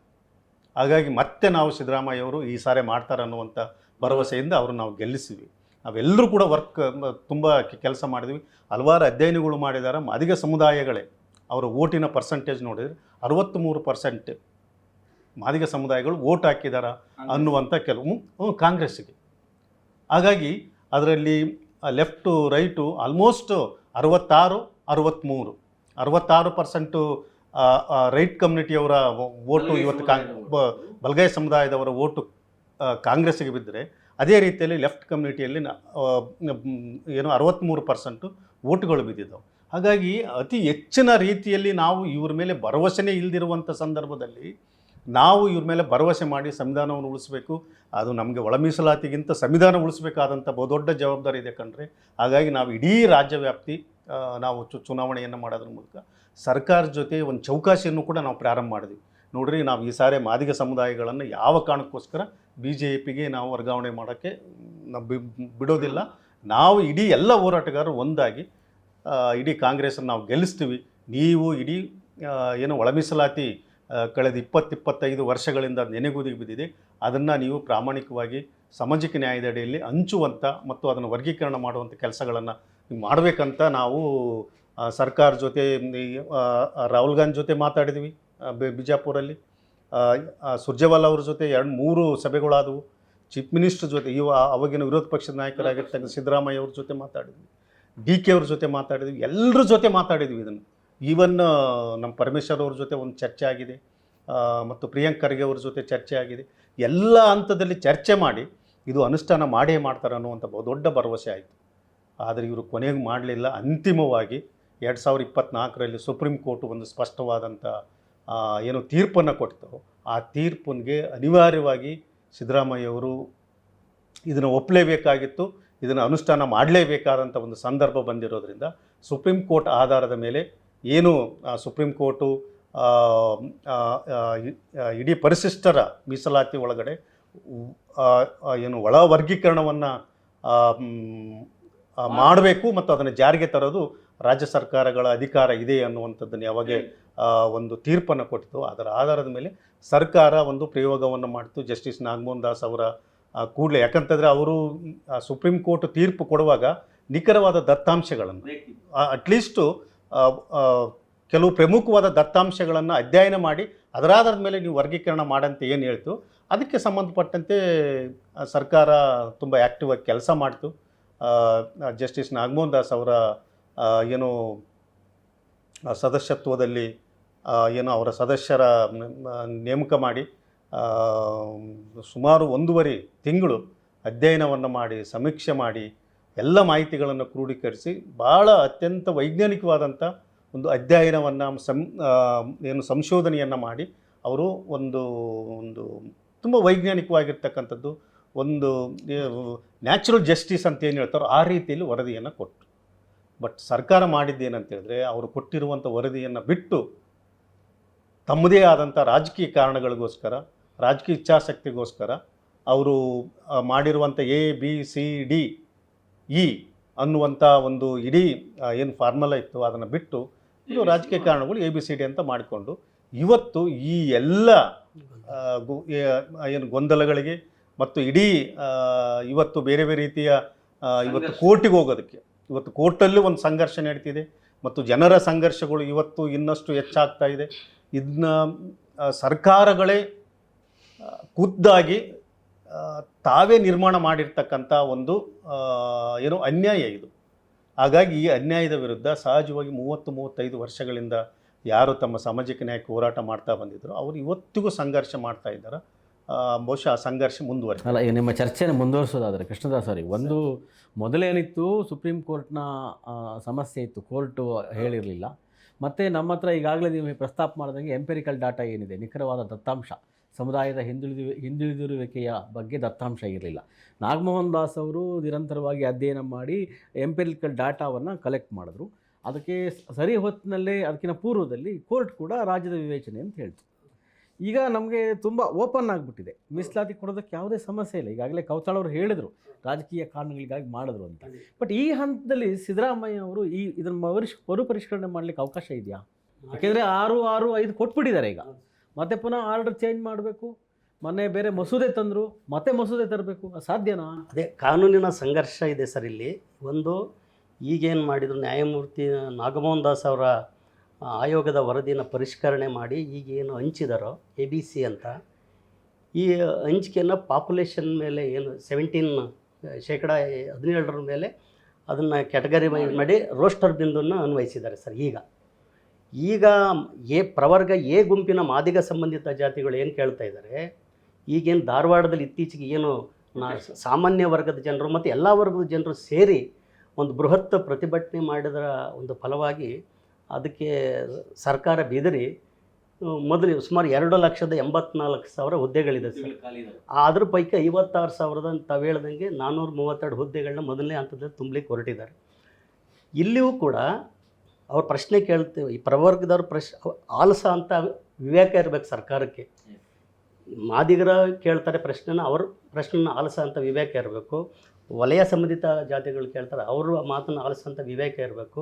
ಅಲೆಮಾರಿ ಮತ್ತು ಸ್ಪರ್ಶ ಜಾತಿಗಳು ಹೇಳೋದನ್ನು ಕೂಡ ಆಲಸ ಅಂತ ವ್ಯವಧಾನ ವಿವೇಕ ಸರ್ಕಾರಕ್ಕೆ ಇದ್ದಿದ್ದರೆ ಇಷ್ಟೊಂದಲು ಗೊಂದಲಮಯ ಪರಿಸ್ಥಿತಿ ಉಂಟಾಗ್ತಿರಲಿಲ್ಲ ಸರ್. ಈಗಲೂ ಕೂಡ ನಾನು ಅದನ್ನೇ ಇನ್ನೊಂದು ಮಾತು ಹೇಳ್ತಾ ಇದ್ದೆ, ನಾನು ನಮ್ಮ ಸ್ನೇಹಿತರೊಟ್ಟಿಗೆ ಚರ್ಚೆ ಮಾಡ್ತಾ ಇದ್ದೆ. ಏನು ಅಂದರೆ 1958ರಲ್ಲಿ ಕರ್ನಾಟಕ ರಾಜ್ಯದಲ್ಲಿ ಮೀಸಲಾತಿ ಜಾರಿಯಾಗುತ್ತೆ. 58ನೇ ಇಸ್ವಿನಲ್ಲಿ ಸಂವಿಧಾನ ಜಾರಿಯಾಗಿ 50ನೇ ವರ್ಷ 1950ರಲ್ಲಿ ಜಾರಿಯಾಗುತ್ತೆ. ಮೀಸಲಾತಿ ಜಾರಿಯಾಗಿ 1958ರಲ್ಲಿ ಜಾರಿಯಾಗುತ್ತೆ. ಆ 58ರಿಂದ ಇಲ್ಲಿವರೆಗೆ ಸುಮಾರು 70-75 ವರ್ಷ ಆಗುತ್ತೆ ಅಂದಾಜು. ಸರಿಯಾಗಿ ಏನಾದರೂ ಮೀಸಲಾತಿನೇ ಜಾರಿಗೊಳಿಸಿದ್ದರೆ ನಮ್ಮ ಒಳ ಮೀಸಲಾತಿ ಪ್ರಶ್ನೆನೇ ಉದ್ಭವಿಸ್ತಿರಲಿಲ್ಲ ಸರ್. ನಮಗೆ ಎಷ್ಟು ಇದಾಗಿದೆ ಅಂದರೆ ನಾನು ಸರ್ಕಾರದ ಅಂಕಿಅಂಶಗಳನ್ನ ತೆಗೆದುಕೊಂಡು ನಾವು ನೋಡಿದಾಗ, ದಯಮಾಡಿ ಅದು ನೋಡಿಬೇಕಾರೆ 18% ಅಂತ ಏನು ಹೇಳ್ತೀವೋ 3% ಬಿಡಿ ಸರ್, 15% ತಗೊಳ್ಳೋಣ. 15%ರಲ್ಲಿ ನಾನು ಸರ್ಕಾರದ ಮಾಹಿತಿ ಪಡ್ಕೊಂಡಿರೋ ಪ್ರಕಾರ 9ರಿಂದ 11% ಮಾತ್ರ ಜಾರಿಯಾಗಿದೆ ಸರ್. ಅದರಲ್ಲಿ ಉದ್ಯೋಗ ಮತ್ತು ಶಿಕ್ಷಣದಲ್ಲಿ ಅದನ್ನು ಸರಿಯಾಗಿ ಜಾರಿಗೊಳಿಸಿದ್ದರೆ ಈ ಒಳ ಮೀಸಲಾತಿ ಕೂಗು ಎದ್ದೇಳ್ತಾ ಇರಲಿಲ್ಲ. ಇದು ಬಹಳ ಮುಖ್ಯವಾದ ಕಾರಣ. ಆಯಿತು, ನಂತರ ಬಂದಂಥ ರಾಜಕೀಯ ಕಾರಣಗಳಿಗೋಸ್ಕರ 15ರಿಂದ 20 ಇದ್ದೋ, 8 ಇದ್ದೋ, ಅವನ ರಾಜಕೀಯ ಕಾರಣಗಳಿಗೋಸ್ಕರ ಅವ್ರು ಎಷ್ಟಿಲ್ಲಿದ್ದಂಥ ಸಮುದಾಯಗಳನ್ನ, ವಾಲ್ಮೀಕಿ ಸಮುದಾಯ ಅವೆಲ್ಲ BCM ಇದ್ದೋ, ಅವೆಲ್ಲ ಆಗ ಲಮಾಣಿ ಅವರೆಲ್ಲ BCM ಇದ್ದರು. ಅವ್ರನ್ನೆಲ್ಲ ತಗೊಬಂದು SC ಒಳಗಡೆ ಹಾಕೊಂಡ್ರು 1978ನೇ ಇಸ್ವಿನಲ್ಲಿ. ಇವ್ರು ಬಂದ ಮೇಲೆ ಅಸ್ಪೃಶ್ಯ ಜಾತಿಗಳು ತಬ್ಲೆ ಆಗ್ಬಿಟ್ಟು ಇದೆಲ್ಲನೂ ಕೂಡ ಅವ್ರಿಗೆ ವಿದ್ಯೆ ಎಲ್ಲದರಲ್ಲೂ ಮುಂಚೂಣಿಲಿ ಬಂದರು. ಏನೋ ನಾವು ಕೊಲಂಬ ಅಂತ ಏನು ಕರಿತೀವಿ, ಕೊರ್ಮ, ಲಮಾಣಿ, ಕೊರ್ಚ, ಈ ಥರ ಧೋಬಿ ಇವೆಲ್ಲ ಸಮುದಾಯಗಳು ಅದರೊಳಗಡೆ ಪರಿಶಿಷ್ಟ ಜಾತಿಯ ಮೀಸಲಾತಿ ಒಳಗಡೆ ಕೊರ್ಮ, ಕೊರ್ಚ, ಲಂಬಾಣಿ ಮತ್ತು ಬೋವಿ ಅಂತ 1978ರಲ್ಲಿ ಸೇರಿಸಿದ್ರು. ಅದು ಸೇರಿಸ್ತಾ ಹೋಗಿದ್ರು ಇಷ್ಟೊಂದು ಸಮಸ್ಯೆ ಆಗ್ತಿರಲಿಲ್ಲ. ಆಯ್ತಲ್ವ, ಒಳ ಮೀಸಲಾತಿ ಕೂಗು ಬಂತು, ಸರ್ಕಾರಗಳು ಆಯ್ತು, ಇಲ್ಲಿವರೆಗೂ ಎಲ್ಲ ನಡ್ಕೊಂಡು ಬಂದಿದ್ದಾವೆ, ಮುಂದೆ ಏನು ಮಾಡಬೇಕು ಅನ್ನೋ ಪ್ರಶ್ನೆ ಗೊಂದಲ ಸೃಷ್ಟಿ ಮಾಡಿಟ್ಟಿದ್ದು ಜನಗಳು. ಯಾವ ಜನಾಂಗನೂ ಮಾದಿಗ ಜನಾಂಗ ಗೊಂದಲ ಸೃಷ್ಟಿ ಮಾಡಿಲ್ಲ, ವಲಯ ಗೊಂದಲ ಸೃಷ್ಟಿ ಮಾಡಿಲ್ಲ, ಅಥವಾ ಪ್ರವರ್ಗ C ಗೊಂದಲ ಸೃಷ್ಟಿ ಮಾಡಿಲ್ಲ. ಗೊಂದಲ ಸೃಷ್ಟಿ ಮಾಡಿರೋದು ಸರ್ಕಾರಗಳೇ ಇದನ್ನು ಬಗೆಹರಿಸಬೇಕು. ಇಲ್ಲಿ ಕಚ್ಚಾಡಕ್ಕೆ ಬಿಟ್ಟು ಕಂದಕ ಸೃಷ್ಟಿ ಮಾಡಿ ಒಬ್ರಿಗೊಬ್ಬರು ಒಂದು ಅಸಮಾಧಾನದ ಒಳಗಡೆನೆ ಕುದೀತಾ ಇದ್ದಾರೆ. ಆ ಥರದ ಸನ್ನಿವೇಶ ಸೃಷ್ಟಿ ಆಗ್ತಾ ಇದೆ. ಯಾಕೋ ಏನೋ ಕೆಲವರಂತೂ ಅತಿರೇಕದಿಂದ ವರ್ತನೆ ಮಾಡ್ತಾ ಇದ್ದಾರೆ ಈ ವಿಚಾರದಲ್ಲಿ. ಏನು ಅದರಂಥ ಅವಶ್ಯಕತೆ ಏನಿಲ್ಲ, ಅಷ್ಟೊಂದು ಅತಿರೇಕಕ್ಕೆ ಹೋಗೋಂಥ ಅವಶ್ಯಕತೆ ಏನಿಲ್ಲ ಸರ್. ಈಗಲೂ ಪರಿಹಾರಗಳಿಗೆ ದಾರಿ ಇದೆ. ಈಗಲೂ ನಾವು ಹೇಳ್ದಂಗೆ ಈಗೇನಿದೆ ನಾಗಮೋಹನ್ ದಾಸ್ ವರದಿನ ಒಂದು ಕಡೆ ಇಟ್ಕೊಳ್ಳೋಣ ಸರ್. ಅದನ್ನು ಎಂಪಿರಿಕಲ್ ಡಾಟಾ ಇದೆ ಇಟ್ಕೊಳ್ಳೋಣ ಸರ್. ಈಗೇನು ಮಾದಿಗ ಸಂಬಂಧಿತ ಜಾತಿಗಳು ಏನು ಕೇಳ್ತಾ ಇದ್ರು 15% ಒಳ ಮೀಸಲಾತಿನ ಒದಗಿಸಿ 6-5 ಅಥವಾ 15ರಲ್ಲಿ ಎಷ್ಟು ಬರ್ತದೆ, 5.5 4 ಎಷ್ಟು ಬರ್ತದೆ, 15 ಹಂಚಿದರೆ 4 + 11 6 ಎಷ್ಟು ಹಂಚಿದ್ರೆ ಸರ್ 15 ಆಗುತ್ತೆ. ಆ 15ನ್ನ ಈಗೇನು ಕೋರ್ಟ್ಗೆ ಏನಂತ ಹೇಳಿದ್ದಾರೆ, 2% ಹುದ್ದೆಗಳನ್ನ ಮೀಸಲಾಗಿಟ್ಟು ಮುಂದಿನ ದಿನಗಳಲ್ಲಿ ಕೋರ್ಟ್ ಅಂತಿಮ ಆದೇಶಕ್ಕೆ ಒಳಪಟ್ಟು ನೇಮಕ ಮಾಡಿ ಮುಂದಿನ ದಿನಗಳಲ್ಲಿ ಅಂತ ಹೇಳ್ತಾರೆ. ಅದನ್ನು ಮಾಡೋ ಬದಲು ಒಂದು ಆರ್ಡಿನೆನ್ಸ್ ತಂದು, ಒಂದು ಸುಗ್ರೀವಾಜ್ಞೆ ತಂದು, ಈಗಲೂ ಕೂಡ ಅವಕಾಶ ಇದೆ, ಒಂದು ಸುಗ್ರೀವಾಜ್ಞೆ ತಂದು 15%ನ್ನ ಅಲರ್ಟ್ ಮಾಡ್ಬೋದು. ಯಾವ ಕಾನೂನು ತೊಡಕೇನಿಲ್ಲ, ಈಗ ಯಾವ ತೊಡಕು ಇಲ್ಲ ಕಾನೂನಲ್ಲಿ. ಒಂದು ಆರ್ಡಿನೆನ್ಸ್ ತಂದರೆ ಈಗಲೂ ಸರ್ಕಾರ 15ನ್ನು ಹಂಚಿ ಎಷ್ಟು ಈ ವರ್ಗಗಳಿಗೆ. ಆಮೇಲೆ ರೋಸ್ಟ್ರ ಬಿಂದುನು ಕೂಡ ಅದೇ ಮಾನದಂಡದಲ್ಲಿ ಇದು ಮಾಡಿ. ಹಿಂದೆ ಏನು ಮಾನದಂಡ ಇತ್ತು 1, 7 ಆಮೇಲೆ 14 ಈ ಥರ ಏನಿತ್ತು, ಈ ಮಾನದಂಡನೇ ಅನುಸರಿಸಿ ಒಂದು ಸುಗ್ರೀವಾಜ್ಞೆ ತಂದರೆ ಮುಂದೆ ಆರಾಮಾಗಿ ಕೋರ್ಟು ಎಲ್ಲ ಏನು ಸಮಸ್ಯೆ ಆಗಲ್ಲ. ಕೋರ್ಟ್ ಮೌಖಿಕವಾಗಿ ಅನುಮತಿ ನೀಡಿದೆ, ಕೋರ್ಟ್ ಮಾಡಿ ಅಂತ ಮಾಡ್ಕೊಳ್ಳಿ, ನೀವು ಮಾಡಿ, ಅದನ್ನು ಮಾಡಿ. ಒನ್ ಟೈಮ್ ಸೆಟ್ಲ್ಮೆಂಟ್ ಅಂತ ಮಾಡಿ. ಒನ್ ಟೈಮ್ ಈಗೇನು 56 ಹುದ್ದೆಗಳೇನಿದೆ ಅದಕ್ಕೆ ಸಂಬಂಧಪಟ್ಟಂತೆ ಒನ್ ಟೈಮ್ ಸೆಟ್ಲ್ಮೆಂಟ್ ಅಂತ ಮಾಡಿಬಿಟ್ಬಿಡಿ, ಸುಗ್ರೀವಾಜ್ಞೆ ಮಾಡಿ. ಮುಂದಿನ ದಿನಗಳಿಗೆ ಕೋರ್ಟ್ ಆದೇಶ ಏನು ಬರ್ತಾವೋ ಅವನ್ನ ನೋಡ್ಕೊಂಡು ರಿಕ್ರೂಟ್ಮೆಂಟ್ ಮಾಡೋಕ್ಕೆ ಅನುಕೂಲ ಆಗುತ್ತೆ ಅಂತ. ಇದು ನಮ್ಮ ಈ ದಾರಿಯಲ್ಲಿ ಹೋದರೆ ಸರ್ಕಾರ ಈ ಸಮುದಾಯಗಳಿಗೆ ಒಂದು ಸಮಾನವಾದ ನ್ಯಾಯವನ್ನು ಕೊಡಬಹುದು ಅನ್ನೋದು ನನ್ನ ಬೇಡಿಕೆ ಕೂಡ ಅದೇ ಇರಬೇಕಲ್ವಾ? ಹೌದು ಸರ್, ಅನ್ವಯ ಮಾಡೇನೆ ಇದನ್ನ 56,000 ಇಲ್ಲ. ಈಗ ಏನಾಯ್ತು, ಅವರು ಆಯ್ತು ಇದೆಲ್ಲಾನು ಕೋರ್ಟಲ್ಲಿದೆ, ಇದನ್ನು ಮಾಡೋಕ್ಕೆ ಸಾಧ್ಯನೇ ಇಲ್ಲ ಅಂತ ಬಂದಾಗ ನಮಗೆ ಈಗ 15ರಲ್ಲಿ ಡಿವೈಡ್ ಹೌದು, ಮಾಡಿ 15ರಲ್ಲಿ ಈಗ ಒಳ ವರ್ಗೀಕರಣವನ್ನು ಮಾಡಿ ನೀವು ಈಗಿರುವಂಥ 56,000 ಹುದ್ದೆಗಳೇನಿದಾವೋ ಅದನ್ನು ಭರ್ತಿ ಮಾಡ್ರೆ ಅಷ್ಟೇ. ಅದರಲ್ಲಿ ಇನ್ಯಾವುದಿಲ್ಲ. ಈಗ ಕೋರ್ಟಲ್ಲಿದೆ ಅಂತ ಅದು ಯಾವುದು, ಅದು 17%. ಅದು 17% ನಂತರ ನಾವು ಕೂತ್ಕೊಂಡು ಚರ್ಚೆ ಮಾಡಿಕೊಳ್ಳೋಣ. ಅಥವಾ ಅದು ಕೋರ್ಟಲ್ಲಿ ಸದ್ಯಕ್ಕೆ ಯಾವುದೇ ಹೊರಗೆ ರೀತಿಯಲ್ಲಿ ಇರೋದು ಅಲ್ಲ. ಸ್ಪಷ್ಟವಾದಂಥ ಅಂತಿಮವಾದ ನಿರ್ಣಯವನ್ನು ಕೊಟ್ಟಿಲ್ಲ ಕೋರ್ಟು. ಮುಂದಿನ ಎಲ್ಲ ತಾತ್ಕಾಲಿಕವಾಗಿ ಆದೇಶಗಳು ಆ ಕೋರ್ಟಿನ ಒಳಪಟ್ಟ- ಆದೇಶಕ್ಕೆ ಅಷ್ಟೇ. ಒಳಪಟ್ಟಿದ್ದಾವೆ. ಒಳಪಟ್ಟಿದ್ದಾವ. ತಡೆ ಅಲ್ಲಿವರೆಗೆ ಈ ಕೊಟ್ಟಿದ್ದಾವೆ. ಪ್ರಕ್ರಿಯೆಗಳನ್ನು ಮುಂದುವರಿಸಿ ಅಂತ ಮಾತ್ರ ಹೇಳಿದ್ದಾರೆ ವಿನ ಎಲ್ಲೂ ಕೂಡ ಸ್ಟೇ ಕೊಟ್ಟಿಲ್ಲ ಪರ್ಮನೆಂಟ್ ಆಗಿ. ಎರಡನೇದು 15ಕ್ಕೆ ಮಾಡಲಿ. 15ಕ್ಕೆ ಮಾಡೋದ್ರ ಬಗ್ಗೆ ನಮ್ಗೆ ಯಾವುದೇ ಏನು ಭಿನ್ನಾಭಿಪ್ರಾಯ ಇಲ್ಲ. ಮತ್ತು ಮಾದಿಗ ಸಂಘಟನೆಗಳು ಅಥವಾ ಒಳ ಮೀಸಲಾತಿ ಹೋರಾಟಗಾರರು 17ಕ್ಕೆ ಮಾಡ್ಬೇಕಂತ ನಾವು ಯಾರು ಪಟ್ಟು ಹಿಡಿದಿಲ್ಲ. ಈಗ ಇರುವಂಥ ಸಂದರ್ಭದಲ್ಲಿ ನೀವು 56,000 ಹುದ್ದೆಗಳನ್ನು ಭರ್ತಿ ಮಾಡೋದಾಗಿದ್ದರೆ ನೀವು 15ಕ್ಕೆ ಒಳಗೆ ಏನು ವರ್ಗೀಕರಣ ಮಾಡಿ ಕೂಡಲೇ ಇದನ್ನು ಜಾರಿಗೆ ತರ್ಬೋದಾಗೋದಕ್ಕೆ ಇದೇನು ಯಾವುದೇ ರೀತಿಯಲ್ಲಿ ತೊಂದರೆ ಇಲ್ಲ. ಬಟ್ ನನಗನ್ಸೋದು ಇಲ್ಲಿ ಭಾಳ ಮುಖ್ಯವಾಗಿ ಮಾನ್ಯ ಮುಖ್ಯಮಂತ್ರಿಗಳು ಭಾಳ ಒಂದು ಏನು ತುಂಬ ಜಾಣತನದಿಂದ ಅವರು ತಮ್ಮ ರಾಜಕೀಯ ಅಧಿಕಾರವನ್ನು ನಿಭಾಯಿಸ್ತಿದ್ದಾರೆ. ಪ್ರತಿ ಸಂದರ್ಭದಲ್ಲಿ ನಾಗಮೋಹನ್ ದಾಸ್ ಅವರ ಸಂದರ್ಭದಲ್ಲಿ ನಾಗಮೋಹನ್ ದಾಸ್ ಅವರು ಏನೋ ಈ ಥರ ವರದಿ ಕೊಟ್ಟಿದ್ದಾರಪ್ಪ, ಎಲ್ಲ SC ಮಂತ್ರಿಗಳು ಶಾಸಕರು ಕೂತ್ಕೊಂಡು ನೀವು ಬಗೆಹರಿಸ್ಕೊಂಡು ಬರ್ರಿ, ನೀವೇನು ಹೇಳ್ತಾರೋ ಅದರ ಪ್ರಕಾರ ನಾನು ತೀರ್ಮಾನ ತಗೊಳ್ತೀನಿ ಅಂತ ಹೇಳಿದ್ರು. ಈ ಸಾರಿನೂ ಕೂಡ ಇವತ್ತು 56,000 ಹುದ್ದೆಗೆ ಸಂಬಂಧಪಟ್ಟಂತೆ ನೀವೆಲ್ಲ ಯಾರ್ಯಾರಿದ್ದೀರಿ ಶಾಸಕರುಗಳು ಏನು ಸಚಿವರು, ನೀವೊಂದು ತೀರ್ಮಾನ ಮಾಡ್ಕೊಂಬಂದ್ಬಿಡ್ರಿ, ನಾನು ಅದನ್ನು ಬಗೆಹರಿಸ್ತೀನಿ. ಆದರೆ ಮುಖ್ಯಮಂತ್ರಿಗೆ ತನ್ನದೇ ಆದಂಥ ಒಂದು ಸಂವಿಧಾನಬದ್ಧವಾದಂಥ ಅಧಿಕಾರ ಇದೆ. ನ್ಯಾಯಪರವಾದಂಥ ಒಂದು ತೀರ್ಪು ಕೊಡೋದಕ್ಕೆ ಇವರು ಸಾಮಾಜಿಕ ನ್ಯಾಯದ ಪರವಾಗಿರುವಂಥವ್ರು. ಹಾಗಾಗಿ ನೀವು ಯಾರಿಗೋ ಒಬ್ಬರಿಗೆ ಪಂಚಾಯಿತಿ ಒಂದು ನ್ಯಾಯವನ್ನು ಕೊಟ್ಟು ಅವ್ರೇನು ಹೇಳ್ತಾರೋ ಅದನ್ನು ನಾನು ಏನು ಸರ್ವಮತದಿಂದ ನಾನು ಒಪ್ತೀನಿ ಅನ್ನುವಂಥದ್ದು ಇದೆಯಲ್ಲ, ಅದು ಯಾವ ರಾಜಕೀಯ ಒಂದು ಏನೋ ವಿಶೇಷವಾಗಿ ಸಾಮಾಜಿಕ ನ್ಯಾಯದ ಪರ ಇರುವಂಥ ಮುಖ್ಯಮಂತ್ರಿಗಳು ಇದನ್ನು ಮಾಡಲ್ಲ. ಎಲ್ಲರನ್ನೂ ಕರೆದು ಚರ್ಚೆ ಮಾಡಿ ಒಂದು ನ್ಯಾಯದ ಪರ ತೀರ್ಮಾನ ತೆಕ್ಕೊಡ್ರಿ ಕಂಡ್ರೆ ನಾನು ಅದರ ಪರವಾಗಿ ಇರ್ತೀನಿ ಅಂದ್ಕೊಂಡು ಮುಖ್ಯಮಂತ್ರಿಗಳು ತೀರ್ಮಾನ ಮಾಡಿ. ಒಂದೇ ನಿಮಿಷ, ನಂದು ಒಂದೆರಡು ಇನ್ಪುಟ್. ಈಗ ನನಗೆ ತಿಳಿದು ಬಂದಿರೋ ಮಾಹಿತಿ ಪ್ರಕಾರ ಅದು ಸತ್ಯವೋ ಸುಳ್ಳು ಅನ್ನುವಂಥದ್ದನ್ನು ನೀವು ಹೇಳಬೇಕು ಅಥವಾ ಸಿದ್ದರಾಮಯ್ಯ ಸರ್ಕಾರ ಇರ್ತಕ್ಕಂಥ ಮಂತ್ರಿಗಳು ಹೇಳಬೇಕು. ಸಿದ್ದರಾಮಯ್ಯನವರಿಗೆ ಈ ಏನು 6-5 ಮಾಡಲಿಕ್ಕೆ ಮನಸ್ಸಿರಲಿಲ್ಲ ಅವತ್ತಿನ ಸಚಿವ ಸಂಪುಟದಲ್ಲಿ. ಅಲೆಮಾರಿಗಳಿಗೆ ಏನು 1% ಕೊಡಬೇಕು ಅನ್ನುವಂತಹ ನಿಲುವು ಭದ್ರಾಗಿದ್ದರು ಅನ್ನುವಂಥ ಮಾಹಿತಿ. ಈಗ ಸಮಸ್ಯೆ ಏನಾಗಿದೆ, ಬಲಗೈ ಸಮುದಾಯವನ್ನು ಪ್ರತಿನಿಧಿಸುವ ಸಚಿವರ ಸಂಖ್ಯೆ ಸದನದಲ್ಲಿ ಜಾಸ್ತಿ, ಸಚಿವ ಸಂಪುಟದಲ್ಲಿ ಜಾಸ್ತಿ ಇದೆ. ನೀವಿಬ್ಬರು ಗೊತ್ತಿರ್ತಕ್ಕಂಥ ಸಂಗತಿ. ತಿಮ್ಮಾಪುರ ಮತ್ತು ಮುನಿಯಪ್ಪ ಬಿಟ್ಟರೆ ಉಳಿದ ಪರಿಶಿಷ್ಟ ಜಾತಿಯ ಸಮುದಾಯದ ಸಚಿವರು ಬಲಗೈಯವರೇ ಇದ್ದಾರೆ ಬಹುತೇಕ. ಒಬ್ಬರು ಬೋವಿ ಇದ್ದಾರೆ, ಯಾರು ಸ್ಪೃಶ್ಯ ಜಾತಿಗೆ ಸಂಬಂಧಪಟ್ಟಂತೆ. ಲಂಬಾಣಿ ಪ್ರತಿನಿಧಿ ಇಲ್ಲ. ಎರಡನೇ ವಿಷಯ, ಇಲ್ಲಿ ಪ್ರಬಲ ಜಾತಿಯ ನಾಯಕರೇನಿದ್ದಾರೆ ಅವರು ಯಾರೇ ಇರ್ಬೋದು, ಡಿ ಕೆ ಶಿವಕುಮಾರ್ ಇರ್ಬೋದು ಅಥವಾ ಉಳಿದಂತಹ ಇವತ್ತು ಸರ್ಕಾರದಲ್ಲಿ ಪ್ರಭಾವಿಯಾಗಿರ್ತಕ್ಕಂಥ ಡಿ ಕೆ ಶಿವಕುಮಾರ್ ಅವರು. ನಾನು ಮೊನ್ನೆ ಬಂಜಾರ ಸಮುದಾಯದ ಒಂದು ಸಮಾವೇಶದಲ್ಲಿ ಅವ್ರು ಮಾತಾಡೋದು ನೋಡ್ತಿದ್ದೆ. ನಿಮ್ಮ ಸಮುದಾಯಕ್ಕೆ ಮೀಸಲಾತಿಯನ್ನು ಉಳಿಸ್ಕೊಟ್ಟವನು ನಾನು, ನಿಮಗೆ ನೆನಪಿರಲಿ ಅಂತ ಹೇಳಿ ಅವತ್ತು ನಾನು ನಿಮ್ಮ ಜೊತೆ ನಿಂತಿದ್ದೆ ಅಂತ ಡಿ ಕೆ ಶಿವಕುಮಾರ್ ಬಹಿರಂಗವಾಗಿ ಹೇಳ್ಕೊಡು. ಅದಕ್ಕಾಗಿ ನಾನು ಇಲ್ಲಿ ಪ್ರಸ್ತಾಪ ಮಾಡ್ತಾ ಇದ್ದೇನೆ. ಆ ಒತ್ತಡವೂ ಕೂಡ ಸಚಿವ ಸಂಪುಟದಲ್ಲಿ ಇತ್ತು. ಸಿದ್ದರಾಮಯ್ಯನವರು ನಾನೇನು ಅಂದರೆ ಸಾಮಾಜಿಕ ಬದ್ಧತೆಯ ಪ್ರಕಾರ ನಡ್ಕೊಂಡಿದ್ದಾರೆ ಅಂತ ನಾನು ಹೇಳ್ತಾ ಇಲ್ಲ. ಬಹುಶಃ ಸಚಿವ ಸಂಪುಟದ ಒಳಗಿನ ಒತ್ತಡ ಕೂಡ ಅವ್ರನ್ನ ಕಟ್ಟಿ ಹಾಕ್ತಾ ಅನ್ನುವಂಥದ್ದು ಒಂದು ಸಂದೇಹ ಇದೆ ನನಗೆ. ಮತ್ತು ಆ ಥರದ ಮಾತುಗಳು ಸಂಪುಟದಲ್ಲಿದ್ದಾವೆ. ಈಗ ಸಿದ್ದರಾಮಯ್ಯನ ಬ್ಲೇಮ್ ಮಾಡುವಷ್ಟೇ ಪ್ರಿಯಾಂಕ್ ಖರ್ಗೆ ಅವರು ಸಂವಿಧಾನ ಅಂತ ಮಾತಾಡ್ತಾರೆ. ಮಹದೇವಪ್ಪನವರು ಸಂವಿಧಾನದ ಪುಸ್ತಕ ಇಟ್ಕೊಳ್ತಾರೆ. ಪರಮೇಶ್ವರು ದಲಿತರಿಗೆ ಅನ್ಯಾಯ ಆಗಿದೆ ಅಂತಾರೆ. ಆಯಿತು, ನೀವು ಎಡಗೈ ಜಾತಿಗಳಿಗೆ ಅಲೆಮಾರಿಗೆ ಅನ್ಯಾಯ ನೀವು ಸುಮ್ಮನೆ ಕೂತ್ರಿ, ನೀವು ಮಾತಾಡಬೇಕಲ್ಲ. ಅವ್ರನ್ನ ದೂಷಣೆ ಮಾಡೋದಲ್ಲ. ನಾವು ಏನು ನೀವಾಗಲೇ ಹೇಳಿದ್ರಿ, ತಾಯ್ತನದಿಂದ ನಡ್ಕೋಬೇಕು. ಸಿದ್ದರಾಮಯ್ಯವ್ರು ನಡ್ಕೋಬೇಕು, ಡಿ ಕೆ ಶಿವಕುಮಾರ್ ನಡ್ಕೋಬೇಕು, ಖರ್ಗೆ ಅವರು ನಡ್ಕೋಬೇಕು, ಎಲ್ಲ ನಡ್ಕೋಬೇಕು. ಆಮೇಲೆ ಈಗ ಹೋರಾಟ ಮಾಡ್ತಕ್ಕಂಥ BJP ಅವರು ಕೂಡ ನಡ್ಕೋಬೇಕಲ್ಲ ಸರ್. ಒಂದು ನಾನು ಹೇಳೋದು ಇದು ಏನಾಗಿದೆ ಅಂದರೆ, ಈಗ ಬಲಗೈನವ್ರ ಮೇಲೆ ದೊಡ್ಡ ಆರೋಪ ಮಂತ್ರಿಗಳ ಮೇಲೆ ಬರ್ತಾ ಇದೆ. ಇದು ಯಾವ ಕಾರಣಕ್ಕೆ ಬರ್ತಾ ಇದೆ ಅಂತ ನಮಗಿನ್ನೂ ಅರ್ಥ ಆಗಿಲ್ಲ ಸರ್. ಒಂದು ಏನು ಅರ್ಥ ಮಾಡ್ಕೋಬೇಕು ಅಂತಂದರೆ, ಈಗ ತಾವು ಹೇಳಿದ್ರಲ್ಲ ಸರ್, ಏನು 4 ಜನ ಮಿನಿಸ್ಟರ್ ಇದ್ದಾರೆ, ವಲಯ ಸಂಬಂಧಿಸಿದವರು 2 ಜನ ಇವರಿದ್ದಾರೆ ಅಂತ. ಹಂಗೆ ನೋಡಿದರೆ BJP ಗೌರ್ಮೆಂಟ್ 2022ರಲ್ಲಿ ಒಬ್ಬ ದಲಿತ ಮಂತ್ರಿ ಇರಲಿಲ್ಲ. ಈ ಅಸ್ಪೃಶ್ಯ ಸಮುದಾಯದ ಒಬ್ಬ ಮಂತ್ರಿ ಇರಲಿಲ್ಲ ಆಗ. ಇಲ್ಲಿ ಎಷ್ಟು ಜನ ಮಂತ್ರಿಗಳಿದ್ದಾರೆ, ಯಾರು ಅವ್ರ ಕಾಲದಲ್ಲೂ ಆ ಥರದ ದೋಷ ಇತ್ತು, ಈಗಲೂ ಇದೆ. ಆದರೆ ಎಲ್ಲಿಯೂ ಕೂಡ ಒಂದು ಸಮುದಾಯದ ವಿರುದ್ಧ ಅವ್ರು ನಡ್ಕೊಂಡಿಲ್ಲ ನನ್ನ ಪ್ರಕಾರ.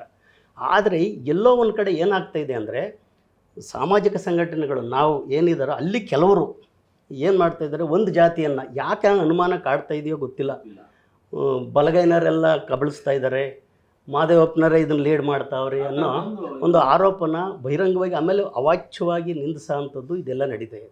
ಇದ್ರೇನು ಅವಶ್ಯಕತೆ ಏನಿಲ್ಲ ಸರ್, ಇದು ಅಷ್ಟೊಂದು ಭಾಳ ಅತಿರೇಕಕ್ಕೆ ಹೋಗೋಂಥ ಅವಶ್ಯಕತೆ ಏನಿಲ್ಲ. ಭಾಳ ವಿವೇಕದಿಂದ ಸುಲಲಿತವಾಗಿ ಇದನ್ನು ಬಗೆಹರಿಸ್ಕೋಬೋದು. ಇಲ್ಲಿ ಹೇಳಲಿಲ್ಲ, ಎಲ್ಲರೂ ಒಟ್ಟಿಗೆ ಕೂತು ಎಲ್ಲರೂ ಫಸ್ಟು ಇವ್ರು 2 ಜನ ಸಮುದಾಯದ MP ಗಳು MLAಗಳು ಮಿನಿಸ್ಟರ್ಗಳು ಕೂತ್ಕೊಳ್ಳಿ ಸರ್.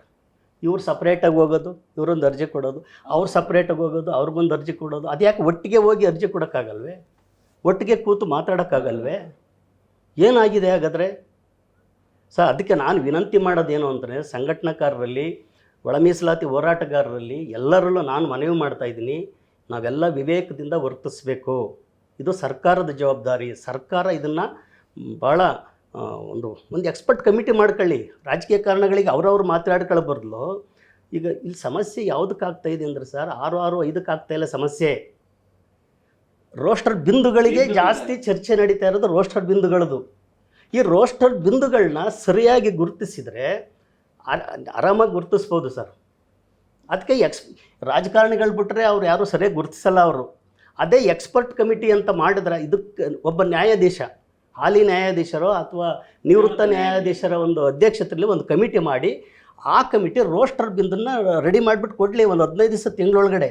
ಏನು ಸಮಸ್ಯೆ ಆಗ್ಬಿಡುತ್ತೆ. ಒಂದೇ ಕೃಷ್ಣದಾಸ್ ಸರ್, ಮೊನ್ನೆ ಸಚಿವ ಸಂಪುಟದ ಮುಂದೆ ಏನು ವಿಷಯ ಪ್ರಸ್ತಾವನೆ ಇತ್ತು, ಅವತ್ತು ತೀರ್ಮಾನಕ್ಕೆ ಬರಲಿಲ್ಲ. ಅವತ್ತು ಸಚಿವ ಸಂಪುಟದ ಮುಂದೆ ಪ್ರಸ್ತಾವನೆ ಇದ್ದಿದ್ದೇನು ಅಂದರೆ, ರೋಸ್ಟರ್ ಬಿಂದುವನ್ನು ಪರಿಷ್ಕರಣೆ ಮಾಡೋದಕ್ಕಾಗಿ ಒಂದು ತಜ್ಞರ ಸಮಿತಿಯನ್ನು ರಚನೆ ಮಾಡಿ, ಆ ತಜ್ಞರ ಸಮಿತಿ ಬಿಡೋದು, ಅದು ಕೊಟ್ಟ ವರದಿ ಆಧಾರದ ನಂತರ 56,430 ಹುದ್ದೆ ನೇಮಕಾತಿ ಮಾಡೋದು ಅಂತಿತ್ತು. ಬಹುಶಃ ಸಚಿವರ ಮಧ್ಯೆ ಜಟಾಪಟಿ ಆಯಿತು ಅನ್ನುವಂಥದ್ದು. ಅಲ್ಲ ಸರ್, ತಮಗೆ ಇನ್ನೊಂದು ಮಾಹಿತಿ ಏನು ಅಂದರೆ, ವಲಯ ಸಂಬಂಧಿತ ಜಾತಿಗಳ ಒಂದು ಕಡೆ ಇವರು ಈ ಥರ ಹೇಳ್ತಾರೆ, ಮಾದಿಗ ಸಂಬಂಧ ವಲಯ ಸಂಬಂಧಿತ ಜಾತಿಗಳು ಏನು ಹೇಳ್ತಾ ಇದ್ದಾರೆ ಅಂದರೆ, ನಮಗೆ ಅನ್ಯಾಯ ಆಗಿದೆ ರೋಸ್ಟರ್ ಬಿಂದುವಿನಲ್ಲಿ. ಮೂಲ ರೋಸ್ಟರ್ ಬಿಂದು ಏನಿತ್ತು 33 ಸೈಕಲ್ ಏನಿತ್ತು ಅದು ಚೆನ್ನಾಗಿತ್ತು, 1, 7, 14 ಇತ್ತು. ಈಗ 1, 9, 15 ಮಾಡಿದ್ದಾರೆ, 2 ಪಾಯಿಂಟ್ ಜಂಪ್ ಮಾಡಿದ್ದಾರೆ. ಯಾವ ಮಾನದಂಡ ಇಟ್ಕೊಂಡು 2.9ಕ್ಕೆ 9ನೇ ಸ್ಥಾನನ ಬಲಗೈ ಸಮುದಾಯಕ್ಕೆ ಕೊಟ್ಟರು. ಹಿಂಗೆ ಮಾಡೋದ್ರಿಂದ ನಮಗೆ ರೋಸ್ಟರ್ ಬಿಂದುನಲ್ಲಿ ಅನ್ಯಾಯ ಆಗುತ್ತೆ, ನಾವು ಹುದ್ದೆಗಳಲ್ಲಿ ಶಿಕ್ಷಣದಲ್ಲಿ ನಮಗೆ ಎಲ್ಲ ನಷ್ಟ ಆಗುತ್ತೆ ಅಂತ ಅವರ ಅಪವಾದ. ಇದನ್ನು ಸರಿಪಡಿಸೋಕ್ಕೆ ಅವಕಾಶ ಇದೆ. ಉದಾಹರಣೆಗೆ 1 ಅಥವಾ 2 ಪೋಸ್ಟ್ಗಳಿರ್ತವೆ ಅಂದ್ಕೊಳ್ಳಿ ಸರ್. ಈಗ 9ನೇ ಪೋಸ್ಟ್ ಬಿಂದು ಇದೆ, 8 ಪೋಸ್ಟ್ ಇದ್ದರೆ ಮೊದಲನೇ ಪೋಸ್ಟು ಎಡಗೈಗೆ ಹೋಗ್ಬಿಡುತ್ತೆ, ಇನ್ನು ನೆಕ್ಸ್ಟ್ ಸಾಮಾನ್ಯ ಬರುತ್ತೆ, 2A ಬರುತ್ತೆ, ಆಮೇಲೆ ವರ್ಟಿಕಲ್ಲು ಹಾರಿಜೆಂಟಲ್ಲು, ಯಾರು ಗ್ರಾಮೀಣ ಅಭ್ಯರ್ಥಿ, ಮಹಿಳೆ, ಈ ಥರದ್ದು ಎಲ್ಲ ಹಂಚಿ ಹೋಗುತ್ತೆ. ಲಾಸ್ಟಿಗೆ 9ನೇದು ನಮಗೆ ಬರ್ತದೆ ಬಲಗೈಯವರು. ಆಮೇಲೆ 14ಕ್ಕೆ ಬರ್ತದೆ, ಯಾರು ಅಲೆಮಾರಿಗಳು ಇವರೆಲ್ಲ ಇದ್ದಾರಲ್ಲ, ಅವರು ಅಲ್ಲಿ ಕಾಯಬೇಕು. ಅಂದರೆ ಇಲ್ಲಿ ಕಡಿಮೆ ಹುದ್ದೆಗಳು ಬಲ್ಕಾಗಿದ್ದಾಗ ಏನು ಸಮಸ್ಯೆ ಆಗಲ್ಲ. ಹುದ್ದೆಗಳು ಬಲ್ಕಾಗಿದ್ದಾಗ, ಕಡಿಮೆ ಹುದ್ದೆಗಳಿದ್ದಾಗ ಒಂದು ಜಾತಿನೇ ಹೆಚ್ಚು ಪಡ್ಕೊಬಿಡುತ್ತೆ. ಅದಕ್ಕೂ ಕೂಡ ಪರಿಹಾರ ಇದೆ. ಈಗ 1-2 ಪೋಸ್ಟ್ ಇದ್ದಾವೆ ಅಂದ್ಕೊಳ್ಳಿ ಸರ್. ಆ 1-2 ಪೋಸ್ಟ್ಗಳಿದ್ದಾಗ ಅವನ್ನ ಓಪನ್ ಕಾಂಪಿಟೇಷನ್ ಇಟ್ಬಿಡಲಿ. ಎಲ್ಲರಿಗೂ 3 ಪ್ರವರ್ಗಗಳು ಅದರಲ್ಲಿ ಪಾರ್ಟಿಸಿಪೇಟ್ ಮಾಡಲಿ. 3 ಪ್ರವರ್ಗಗಳು ಅದರಲ್ಲಿ ಓಪನ್ ಕಾಂಪಿಟೇಷನ್ನು 1-2 ಪೋಸ್ಟ್ ಇದ್ದಾಗ ಯಾವುದೇ ವರ್ಗಕ್ಕೆ ಕೊಡಬೇಡಿ ಅದನ್ನು. ಬಟ್ ಅವಾಗ ನೀವು ಶಿಕ್ಷಣ ಮತ್ತು ಇದರಲ್ಲಿ ಹೆಚ್ಚು ಸವಲತ್ತು ಪಡೆದಂತಹ ಕೊಲಂಬೋದವರು ಅಲ್ವಾ ಬರ್ಕೊಂಡು ಏನು ಮಾಡ್ತೀರಿ? ಅದು ಅದಕ್ಕೆ ಬೇರೆ ಮಾರ್ಗ ಇಲ್ಲ. ತುಂಬಾ ಸಾಧ್ಯತೆ ಇದೆ ಸರ್, ತುಂಬಾ ಸಾಧ್ಯತೆ ಇದೆ. ಆದರೆ ಪರಿಹಾರ ಮಾರ್ಗಗಳು ಕಂಡುಕೋಬೇಕು ಅಂತ ಅಂದರೆ, ಈಗ ನಮಗೆ 50% ಸೀಲಿಂಗ್ ಇದೆ, ಯಾವುದು ಇದಿದೆ. ಇನ್ನು 50% ನಡೀತಾ ಇದ್ದರೆ ಕಾಂಪಿಟೇಟಿವ್ ಮೇಲೆ ನಡೀತಾ ಇರೋ ಅಂಥದ್ದು. ಅದು ಕೂಡ ಮೆರಿಟ್ ಆಧಾರ ಜನರಲ್ ಕ್ಯಾಟಗರಿಯಲ್ಲಿ ನಡೀತಾ ಇದೆ. ಇಲ್ಲೋ ಜನರಲ್ ಕ್ಯಾಟಗರಿನ ಅನ್ವಯಿಸಿ ಇಲ್ಲವೇ ಯಾರು ಪಡ್ಕೊಳ್ಳೋದು ಇಲ್ಲಾಂದರೆ ಬೇರೆ ಮಾರ್ಗಗಳಿಲ್ಲ. ರೋಸ್ಟರ್ ಬಿಂದುವನ್ನ ಈಗ ಬ್ರದರ್ ಏನಾಯ್ತು ಅಂತ ಹೇಳಿದ್ರೆ, ಒಟ್ಟು ಈ ಸರ್ಕಾರ ಏನು ಸರ್ಕಾರ ಬಂದ ನಂತರ ಸುಪ್ರೀಂ ಕೋರ್ಟ್ ತೀರ್ಪು ಏನು ಕೊಡ್ತು, ತೆಲಂಗಾಣದವರು ಆಂಧ್ರದವರು ಇಮಿಡಿಯೇಟ್ಲಿ ಮಾಡಿಬಿಟ್ಟು ತುಂಬ ಜವಾಬ್ದಾರಿತವಾಗಿ ಅದನ್ನು ತೆಕ್ಕೊಂಡು ಅದನ್ನು ಆ ಸಮಸ್ಯೆಯನ್ನು ಸೀರಿಯಸ್ ಆಗಿ ಪರಿಗಣಿಸಿ ಕೂಡಲೇ ಅದಕ್ಕೆ ಪರಿಹಾರ ಹುಡುಕುವಂಥ ಕೆಲಸಗಳನ್ನು ಮಾಡ್ಕೊಂಬಿಟ್ರು. ಅವರು 1 ತಿಂಗಳು 1.5 ತಿಂಗಳು ಒಳಗಡೆ ಎಂಪರಿಕಲ್ ಡಾಟನ್ನು ಕಲೆಕ್ಟ್ ಮಾಡಿ ಕೂಡಲೇ ಆ ಸಮಸ್ಯೆಗೆ ಪರಿಹಾರವನ್ನು ಕಂಡುಕೊಡಿದ್ರು. ಇಲ್ಲಿ ಕರ್ನಾಟಕದಲ್ಲಿ ಆ ಕೆಲಸ ಆಗಲೇ ಇಲ್ಲ. ಆಲ್ಮೋಸ್ಟ್ ಇವತ್ತಿಗೂ ಕೂಡ ಆ ಸಮಸ್ಯೆ ಇವತ್ತಿಗೆ ಈಗ ಸುಪ್ರೀಂ ಕೋರ್ಟ್ ತೀರ್ಪು ಬಂದು ಈಗ 2.5 ವರ್ಷ ಹತ್ತಿರ 24ರಲ್ಲಿ ಬಂದಿರೋದು. ಹಾಗಾಗಿ ಇವತ್ತಿಗೂ ಆ ಸಮಸ್ಯೆಯನ್ನು ಏನು ಪರಿಹಾರ ಕಂಡುಕೊಳ್ಳುವಂಥ ಪ್ರಾಮಾಣಿಕ ಪ್ರಯತ್ನ ಮಾಡಿಲ್ಲ. ಸಮಸ್ಯೆ ಇವತ್ತು ಯಾಕೆ ನಮಗೆ ಇಡೀ ಸಮಾಜ ಕಲ್ಯಾಣ ಇಲಾಖೆ ಇದೆಯಲ್ಲ, ಸಮಾಜ ಕಲ್ಯಾಣ ಮಂತ್ರಿ ಇದನ್ನು ಅನುಷ್ಠಾನ ಮಾಡಬೇಕಾದಂಥದ್ದು, ಇದನ್ನು ನಿರ್ವಹಣೆ ಮಾಡಬೇಕಾದಂಥ ಅವ್ರ ಜವಾಬ್ದಾರಿ. ಆ ಕಾರಣದಿಂದ ಸಮಾಜ ಕಲ್ಯಾಣ ಮಂತ್ರಿಗೆ ಒಂದು ನಮ್ಮ ಪ್ರಶ್ನೆಗಳಿದ್ದಾವೆ, ನಮ್ಮ ಆಕ್ರೋಶ ಇದೆ. ಹಾಗಾಗಿ ಕೆಲವರು ತೀರ ವೈಯಕ್ತಿಕವಾದ ನಿಂದನೆ ಮಾಡ್ತಕ್ಕಂಥದ್ದನ್ನು ಯಾವ ಕಾರಣಕ್ಕೋಸ್ಕರ ನಾವು ಸಹಿಸಲ್ಲ. ಹಾಗಾಗಿ ಸಮಾಜ ಕಲ್ಯಾಣ ಮಂತ್ರಿ ಇದನ್ನು ಸಮರ್ಪಕವಾಗಿ ನಿಭಾಯಿಸಲಿಲ್ಲ, ಇದನ್ನು ಪ್ರಾಮಾಣಿಕವಾಗಿ ತಾಯ್ತನದಿಂದ ಜಾರಿಗೆ ತರಲಿಲ್ಲ ಅನ್ನುವಂಥದ್ದು ನಮ್ಮೆಲ್ಲರ ಪ್ರಶ್ನೆ. ಒಂದು ತಾಂತ್ರಿಕವಾದಂಥ ಪ್ರಶ್ನೆ ಇದು. ಏನಂತ ಹೇಳಿದ್ರೆ, ಇದನ್ನಲ್ಲಿ ಏನು ನೀವು ಉದ್ಯೋಗವನ್ನು ಭರ್ತಿ ಮಾಡುವಾಗ ಅದರಲ್ಲಿ ಕೆಲವೊಂದನ್ನು ನೀವು ರೋಸ್ಟರ್ ಬಿಂದು ಇದು ಮಾಡುವಾಗ ಅದನ್ನು ಕೂತ್ಕೊಂಡು ಸರಿಪಡಿಸ್ಕೊಳ್ಳೋಕ್ಕೆ ಸಾಧ್ಯತೆ ಇತ್ತು. ಬಟ್ ಅದ್ರ ಒಳಗಡೆ ಒಳ ಮೀಸಲಾತಿಯನ್ನು ಮೊದಲು ಅಕ್ಸೆಪ್ಟ್ ಮಾಡಿಕೊಳ್ಳಿ 15%ಗೆ. ಈಗ ಕೋರ್ಟಿಗೆ ಬಹುಶಃ ಇವತ್ತಿನವರೆಗೂ ಈ 3 ಜನ ಇವತ್ತು ಹೈಕೋರ್ಟಲ್ಲಿ ಕೇಸ್ ಹಾಕ್ಕೊಂಡಿದ್ದಾರೆ. ಮಹೇಶು, ಮಹೇಂದ್ರ ಮತ್ತು ಇನ್ನೊಬ್ಬ ಬಿ ಕೆ ಮಧು ಅಂತ. ಇಷ್ಟು 3 ಜನ ಇವತ್ತು ಈ ಒಂದು ಮೀಸಲಾತಿ ಹೆಚ್ಚಳಕ್ಕೆ ಸಂಬಂಧಪಟ್ಟಂತೆ ಹಾಕ್ಕೊಂಡಿದ್ದಾರೆ. ಇನ್ನು ಕೆಲವರು ಅಲೆಮಾರಿಗಳಿಗೆ ಸಂಬಂಧಪಟ್ಟದ್ದು ಹಾಕ್ಕೊಂಡು ಇವತ್ತಿನವರೆಗೂ ಸರ್ಕಾರ ಅದಕ್ಕೆ ಯಾವುದೇ ರೀತಿಯಲ್ಲಿ ಒಂದು ಅಬ್ಜೆಕ್ಷನ್ ಫೈಲ್ ಕೋರ್ಟಲ್ಲಿ ಅಬ್ಜೆಕ್ಷನ್ ಫೈಲ್ ಮಾಡಿಲ್ಲ. ಅಟ್ಲೀಸ್ಟು ಎಷ್ಟು ಜವಾಬ್ದಾರಿಯುತವಾಗಿ ಇರಬೇಕಾಗಿತ್ತು ಸರ್ಕಾರ. ಅಬ್ಜೆಕ್ಷನ್ ಫೈಲ್ ಮಾಡಿದರೆ ಇಷ್ಟೊತ್ತಿಗೆ ಈ ಕೇಸು ಬೇರೆ ರೀತಿಯಲ್ಲಿ ಬಗೆಹರಿಸಬಹುದಾಗಿತ್ತು. ಸರ್ಕಾರ ವ್ಯವಸ್ಥಿತವಾಗಿ ಈ ಸಮಸ್ಯೆಗೆ ಪರಿಹಾರ ಹುಡುಕುವಂಥ ಪ್ರಾಮಾಣಿಕ ಪ್ರಯತ್ನ ಮುಖ್ಯಮಂತ್ರಿನೂ ಕರೆದು ಎಲ್ಲರೂ ನೋಡಪ್ಪ ಇದ್ದಕ್ಕಿದ್ದಂಗೆ ಇದನ್ನು ಕೂಡಲೇ ಯಾರ್ಯಾರಿದ್ದಾರೋ ಎಕ್ಸ್ಪರ್ಟ್ಗಳು, ಲೀಗಲ್ ಎಕ್ಸ್ಪರ್ಟ್ಗಳನ್ನು ಕರೀರಿ ಮತ್ತು ಏಜೆಗಳನ್ನು ಕರೀರಿ ಮತ್ತು ಲೀಗಲ್ ಏನು ಮುಖ್ಯಮಂತ್ರಿ ಲೀಗಲ್ ಎಕ್ಸ್ಪರ್ಟ್ಗಳೇನಿದ್ದಾರೆ ಅವ್ರನ್ನೆಲ್ಲರನ್ನು ಕರೆದು ಕೂಡಲೇ ಇದನ್ನು 1 ತಿಂಗಳೊಳಗಡೆ ಇದನ್ನು ಕೂಡಲೇ ಬಗೆಹರಿಸ್ಬಿಟ್ರಿ, ಇದಕ್ಕೆ ಅಬ್ಜೆಕ್ಷನ್ ಫೈಲ್ ಮಾಡಿರಿ.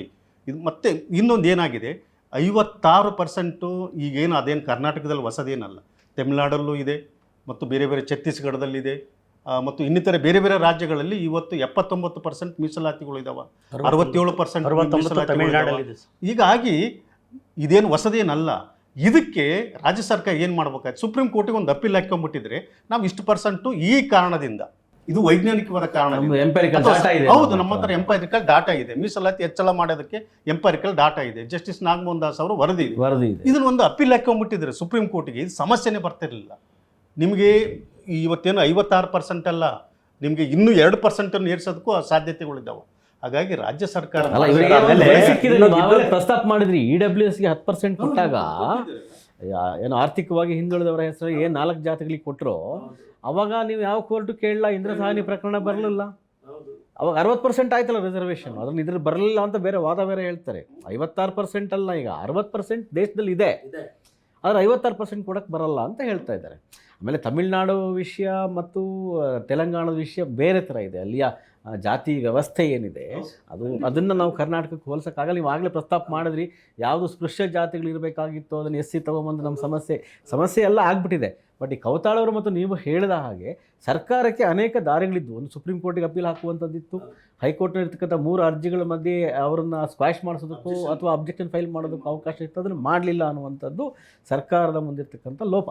ಸರ್ ಈಗಲೂ ಹೇಳ್ಬೋದು ಸರ್, ಈಗಲೂ ಸರ್ಕಾರ 2 ಪಾಯಿಂಟ್ನೂ ತರ್ಬೋದು. ಏನು 3% ಅವ್ರಿಗೆ 5% ಕೆಲವು ಯಾರು ಅಲೆಮಾರಿಗಳಿದ್ದಾರೆ ಅವ್ರನ್ನ ಬೇರ್ಪಡಿಸಿ ಅದು ಮತ್ತು ಇದನ್ನು ಅಸ್ಪೃಶ್ಯರಿಗೆ ಏನು 15% ಏನಿದೆ ಇವೆರಡಕ್ಕೂ ಕೂಡ ಸುಗ್ರೀವಾಜ್ಞೆ ಹೊರಡಿಸಿದರೆ ಎಲ್ಲ ಸಮಸ್ಯೆಗಳಿಗೂ ಪರಿಹಾರ ಸಾಧ್ಯತೆ ಇದೆ ಸರ್. ಈಗ ಆಲ್ರೆಡಿ ಈಗ ಏನು ಸರ್ಕಾರ ಇವತ್ತು ಕ್ಯಾಬಿನೆಟ್ 12ನೇ ತಾರೀಕು ಕ್ಯಾಬಿನೆಟಲ್ಲಿ ಇಟ್ಟು ಅದನ್ನು ಪಾಸ್ ಮಾಡಿ ಇಮಿಡಿಯೇಟ್ಲಿ ರಾಜ್ಯಪಾಲರಿಗೆ ಮತ್ತೆ ಇದನ್ನು ಏನು ತಿದ್ದುಪಡಿ ಕೊಟ್ಬಿಟ್ರೆ 15ಕ್ಕೆ ಮಾಡಿಕೊಡ್ರಂದ್ರೆ 15ಕ್ಕೆ ಮಾಡಿಕೊಡ್ತಾರೆ, ಅದೇನು ದೊಡ್ಡ ಸಮಸ್ಯೆ ಏನಿಲ್ಲ. ಬಟ್ ಈಗ ಏನಾಗಿದೆ, ಎಲ್ರಿಗೂ ಆತಂಕ ಕಾಡ್ತಿರೋದು ಏನಂತ ಹೇಳಿದ್ರೆ, ಇದನ್ನು 1 ತಿಂಗಳೊಳಗಡೆ ಎಲ್ಲ ಪ್ರಕ್ರಿಯೆಗಳನ್ನು ಮುಗಿಸ್ಬಿಡ್ಬೇಕು, ನೋಟಿಫಿಕೇಶನ್ ಆಗಿಬಿಡ್ಬೇಕು ಅನ್ನೋಂಥದ್ದು ಇದೆಯಲ್ಲ, ಅದು ಆತಂಕ ಮಾದಿಗ ಸಮುದಾಯದಲ್ಲಿ ಮಧ್ಯೆ ನಡೀತಾ. ಲಾಸ್ಟ್ ಇನ್ನೊಂದು ಸಮಸ್ಯೆ ಈಗ ಇದೆಲ್ಲ ಸಮಸ್ಯೆ 2027ಕ್ಕೆ ರಾಷ್ಟ್ರೀಯ ಜನಸಂಖ್ಯೆ ಸೆನ್ಸಸ್ ಬರ್ತಾ ಇದೆ. ಆ ಸೆನ್ಸಸ್ ಬಂದಾಗ ಅದರ ಲೆಕ್ಕಾಚಾರ ಮತ್ತು ರಾಜ್ಯ ಸರ್ಕಾರ ಮಾಡಿರ್ತಕ್ಕಂಥ ಈ ನಾಗಮೋಹನ್ ದಾಸ್ ಅವರ ಇದೇನಿದೆ ಒಂದಕ್ಕೊಂದು ಕ್ಲಾಶ್ ಆಗೋ ಸಾಧ್ಯತೆಗಳು ಕೂಡ ಇದ್ದಾವೆ. ಅವ್ರದ್ದು ಒಂದು ರಿಪೋರ್ಟ್ ಜನಸಂಖ್ಯೆ ರಿಪೋರ್ಟ್ ಕೊಡ್ತಾರೆ, ಅದನ್ನು ಆಧಾರವಾಗಿ ಇಟ್ಕೋಬೇಕಾವಾಗ ಹೊರತು ಇದನ್ನು ಆಧಾರವಾಗಿ ಇಟ್ಕೊಳ್ಳೋ ಸಾಧ್ಯತೆ ಕಡಿಮೆ ಆಗುತ್ತೆ ಅನ್ನೋದು ಕೂಡ ನಮ್ಮ ಮನಸ್ಸಲ್ಲಿ ಮತ್ತು ಆತಂಕ ಕೂಡ ಇದೆ ನಮಗೆ. ಅದೇ ನಮ್ಮ ಚರ್ಚೆ ಕೊನೆ ಹಂತಕ್ಕೆ ಬಂದು ಕೊನೆಯದಾಗಿ ಕೌತಾಳ್ ಅವ್ರು ತಾವು ಏನು ಹೇಳ್ತೀರಿ, ಚರ್ಚೆ ಮುಗಿಯೋ ಹಂತಕ್ಕೆ ಸರ್ಕಾರಕ್ಕೆ ನೀವು ಹೇಳೋ ಸಲಹೆ ಏನು? ಬಟ್ ಈಗೇನಿಲ್ಲ, ಸರ್ಕಾರದ ಒಳಗಡೆ ಒಂದು ಚರ್ಚೆ ಅಂತೂ ಪ್ರಾರಂಭ ಆಗಿದೆ. 12ನೇ ತಾರೀಕು ನಾವು ಇದನ್ನು ಕ್ಯಾಬಿನೆಟ್ಟಲ್ಲಿ ಇಟ್ಟು 56,000 ಹುದ್ದೆಗಳನ್ನು ಒಳ ಮೀಸಲಾತಿ ಅನ್ವಯಿಸಿ ಜಾರಿಗೆ ತರ್ತೀವಿ ಅನ್ನುವಂಥದ್ದು ಈಗ ಆಲ್ರೆಡಿ ಸರ್ಕಾರ ಕೂಡಲೇ ಅದನ್ನು ತೀರ್ಮಾನ ತಗೊಂಡ್ರೆ ಮತ್ತೆ ನಾವು ಅಸ್ಪೃಶ್ಯ ಸಮುದಾಯಗಳನ್ನು ಮತ್ತು ಇಡೀ 101 ಜಾತಿಗಳ ಮಧ್ಯೆ ಒಂದು ಸೋದರತ್ವವನ್ನು ಕಟ್ಟುವಂಥ ಕೆಲಸಗಳು ಭಾಳ ಮುಖ್ಯವಾದ ತುಂಬ ಕೆಲಸ ಇದೆ. ಹಾಗಾಗಿ ಇದು ಹಂಚಿಕೆ ಆಗಲಿ, ಇಲ್ಲಿ ನ್ಯಾಯ ಸಿಗಲಿ. ಈ ನ್ಯಾಯವನ್ನು ಹಂಚಿಕೊಂಡು ಮತ್ತೆ ಮುಂದಿನ ನಮ್ಮ ಏನು ನ್ಯಾಯಯುತವಾದ ಪಾಲು ಅದನ್ನು ಪಡ್ಕೊಳ್ಳೋದಕ್ಕೆ ನಾವೆಲ್ಲರೂ ಮತ್ತೆ ಈ ಖಾಸಗಿ ಕ್ಷೇತ್ರದಲ್ಲಿ ಮೀಸಲಾತಿಗೆ ನಾವು ಹೋಗ್ಬೇಕಾದಂಥದ್ದು ಬಹುದೊಡ್ಡ ಹೋರಾಟ ಇದೆ. ಅದಕ್ಕೆ ಹೋಗ್ಬೇಕಂತ ಹೇಳಿದ್ರೆ ಇಲ್ಲಿ ನಾವು ಸಮಾನವಾಗಿ ಹಂಚ್ಕೊಳ್ಬೇಕು. ನ್ಯಾಯಯುತವಾಗಿ ಹಂಚ್ಕೊಂಡಾಗನೇ ಈ ಹೋರಾಟ ಇನ್ನೊಂದು ರೀತಿಯ ಮತ್ತೆ ಬಲಿಷ್ಠವಾದಂಥ ಹೋರಾಟ ಕಟ್ಟೋದಕ್ಕೆ ಸಾಧ್ಯತೆ ಇದೆ ಅಂತ ನನಗನ್ನಿಸ್ತಾ. ಕೃಷ್ಣದಾಸ್ ಅವರು ತಾವು ಸರ್, ಅದೇ ನಾನು ಕೊನೆಯದಾಗಿ ಇಷ್ಟೇ ಹೇಳ್ತಾ ಇರೋದು, ಇದನ್ನು ರಾಜಕೀಯಗೊಳಿಸ್ಬೇಡಿ. ಯಾವುದೇ ಸರ್ಕಾರ ಆಗಲಿ, ವಿರೋಧ ಪಕ್ಷ ಆಗಿರಲಿ, ಈಗ ಒಂದು ವಿರೋಧ ಪಕ್ಷ ಪಾದಯಾತ್ರೆನೇ ಹೊಂಟ್ಬಿಟ್ಟಿದೆ, ಒಂದು ಜನಾಂಗದ ಪರವಾಗಿ ಹೋಗ್ತಾ ಇದೆ ಅನ್ನಿಸ್ತಾ ಇದೆ ನಮಗೆ. ಹಂಗೆ ವಿರೋಧ ಪಕ್ಷದಲ್ಲೂ ಕೂಡ ಆ ಥರ ನಡವಳಿಕೆ ಒಳ್ಳೆಯದಲ್ಲ. ಅದಕ್ಕೆ ಏನು ಮಾಡಬೇಕು, ಫಸ್ಟ್ ಪ್ರಥಮವಾಗಿ ಮೊದಲನೇ ಹಂತದಲ್ಲಿ ರಾಜ್ಯ ಮಟ್ಟದಲ್ಲಿರ್ತಕ್ಕಂಥ ಎಲ್ಲ ದಲಿತ ಸಮುದಾಯಗಳು, ಅದರಲ್ಲೂ ಅಸ್ಪೃಶ್ಯ ಸಮುದಾಯ, ಈಗೇನು ಪ್ರವರ್ಗ ABC ಇದ್ದಾವೆ, ಅಷ್ಟರ ಮುಖಂಡರುಗಳನ್ನ ಒಂದು ಕಡೆ ಸೇರಿಸಿ ಸರ್ಕಾರ ಅವ್ರಿಗೆ ಒಂದು ಭರವಸೆ ನೀಡಬೇಕು. ಇದನ್ನು ನಾವು ಮಾಡ್ತಿರ್ತೀವಿ ಅಂತ ಭರವಸೆ ನೀಡಿ ಅದನ್ನು ಸದನದಲ್ಲಿ ಇಡ್ತಿರೋ, ನೀವು ಎಲ್ಲಿ ಯಾವ ಥರ ಅಮೆಂಡ್ಮೆಂಟ್ ಮಾಡ್ತಿರೋ ಗೊತ್ತಿಲ್ಲ, ಅದನ್ನು ಫಸ್ಟು ಆಗ ಮುಂದಿನ ಅನಾಹುತಗಳೇನಿದೆ ಸರ್ಕಾರ ಆದಷ್ಟು ಬೇಗ ತೀರ್ಮಾನ ತೆಗೆದುಕೊಂಡ್ರೆ ಮುಂದಿನ ಅನಾಹುತಗಳಿಗೆ ಎಡೆ ಮಾಡಕ್ಕೆ ಇದಾಗಲ್ಲ.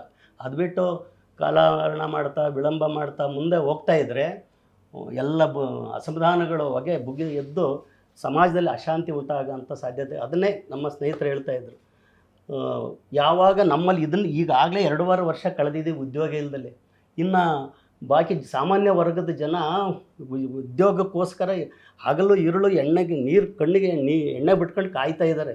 ಅವ್ರದ್ದು ಸ್ಫೋಟ ಯಾವಾಗ ಎದ್ದೊಳುತ್ತೋ ಗೊತ್ತಿಲ್ಲ ಅದು. ಸೊ ಎಲ್ಲ ವಿಚಾರಗಳನ್ನ ಮನಗಂಡು ಸರ್ಕಾರ ಕೂಡಲೇ ಈ ಸಮಸ್ಯೆನ ಆದಷ್ಟು SCಗಳು ಏನಿದ್ದಾರೆ ಅವ್ರು ಫಸ್ಟ್ ಕರೀರಿ, ಮುಖಂಡರುಗಳನ್ನ ಫಸ್ಟ್ ಅದನ್ನು ಮಾಡಿದರೆ ಅನುಕೂಲ ಆಗುತ್ತೆ ಅನ್ನೋದು ನನ್ನ ಅಭಿಪ್ರಾಯ. ಇಲ್ಲಿಯವರೆಗೆ ನಾವು ಒಳ ಮೀಸಲಾತಿಯ ವಿವಿಧ ಆಯಾಮಗಳ ಬಗ್ಗೆ ಅನೇಕ ಮಾಹಿತಿಗಳನ್ನು ನಮ್ಮ ಇಬ್ಬರು ಹಿರಿಯ ದಲಿತ ಸಂಘ ಸಮಿತಿಯ ಮುಖಂಡರಂತಹ ಇಬ್ಬರು ನಾಯಕರು ಹಂಚಿಕೊಂಡಿದ್ದಾರೆ. ಸರ್ಕಾರದ ಸಮಸ್ಯೆಗಳೇನು, ರಾಜಕೀಯ ಪಕ್ಷಗಳು ಏನು ಮಾಡ್ತಿದ್ದವು, ದಲಿತ ಸಂಘಟನೆಗಳು ಯಾವ ರೀತಿ ಇದಕ್ಕೆ ಪ್ರತಿಕ್ರಿಯಿಸಬೇಕು ಮತ್ತು ಸಮುದಾಯಗಳು ಹೇಗೆ ಒಗ್ಗಟ್ಟಾಗಿ ನ್ಯಾಯವನ್ನು ಪಡಿಬೇಕು ಎನ್ನುವ ಬಗ್ಗೆ ನಮ್ಮ ಇವತ್ತು ಇಬ್ಬರು ಸಂಪನ್ಮೂಲ ವ್ಯಕ್ತಿಗಳಂತಹ ಬಸವರಾಜ್ ಕೌತಾಳ್ ಅವರು ಮತ್ತು ಕೃಷ್ಣದಾಸ್ ಅವರು ತಮ್ಮ ಅಭಿಪ್ರಾಯವನ್ನು ಹಂಚಿಕೊಂಡಿದ್ದಾರೆ. ಕೌತಾಳ್ ಅವರೇ, ನಮ್ಮ ಚರ್ಚೆಯಲ್ಲಿ ಪಾಲ್ಗೊಂಡಿದ್ದಕ್ಕೆ ನಿಮಗೆ ಧನ್ಯವಾದಗಳು. ಹಾಗೆಯೇ ಕೃಷ್ಣದಾಸ್ ಅವರೇ, ನಿಮಗೂ ಕೂಡ ಧನ್ಯವಾದಗಳು. ಇಲ್ಲಿಗೆ ನಮ್ಮ ಚರ್ಚೆಯನ್ನು ಮುಗಿಸ್ತಾ ಇದ್ದೇವೆ. ನಮಸ್ಕಾರ.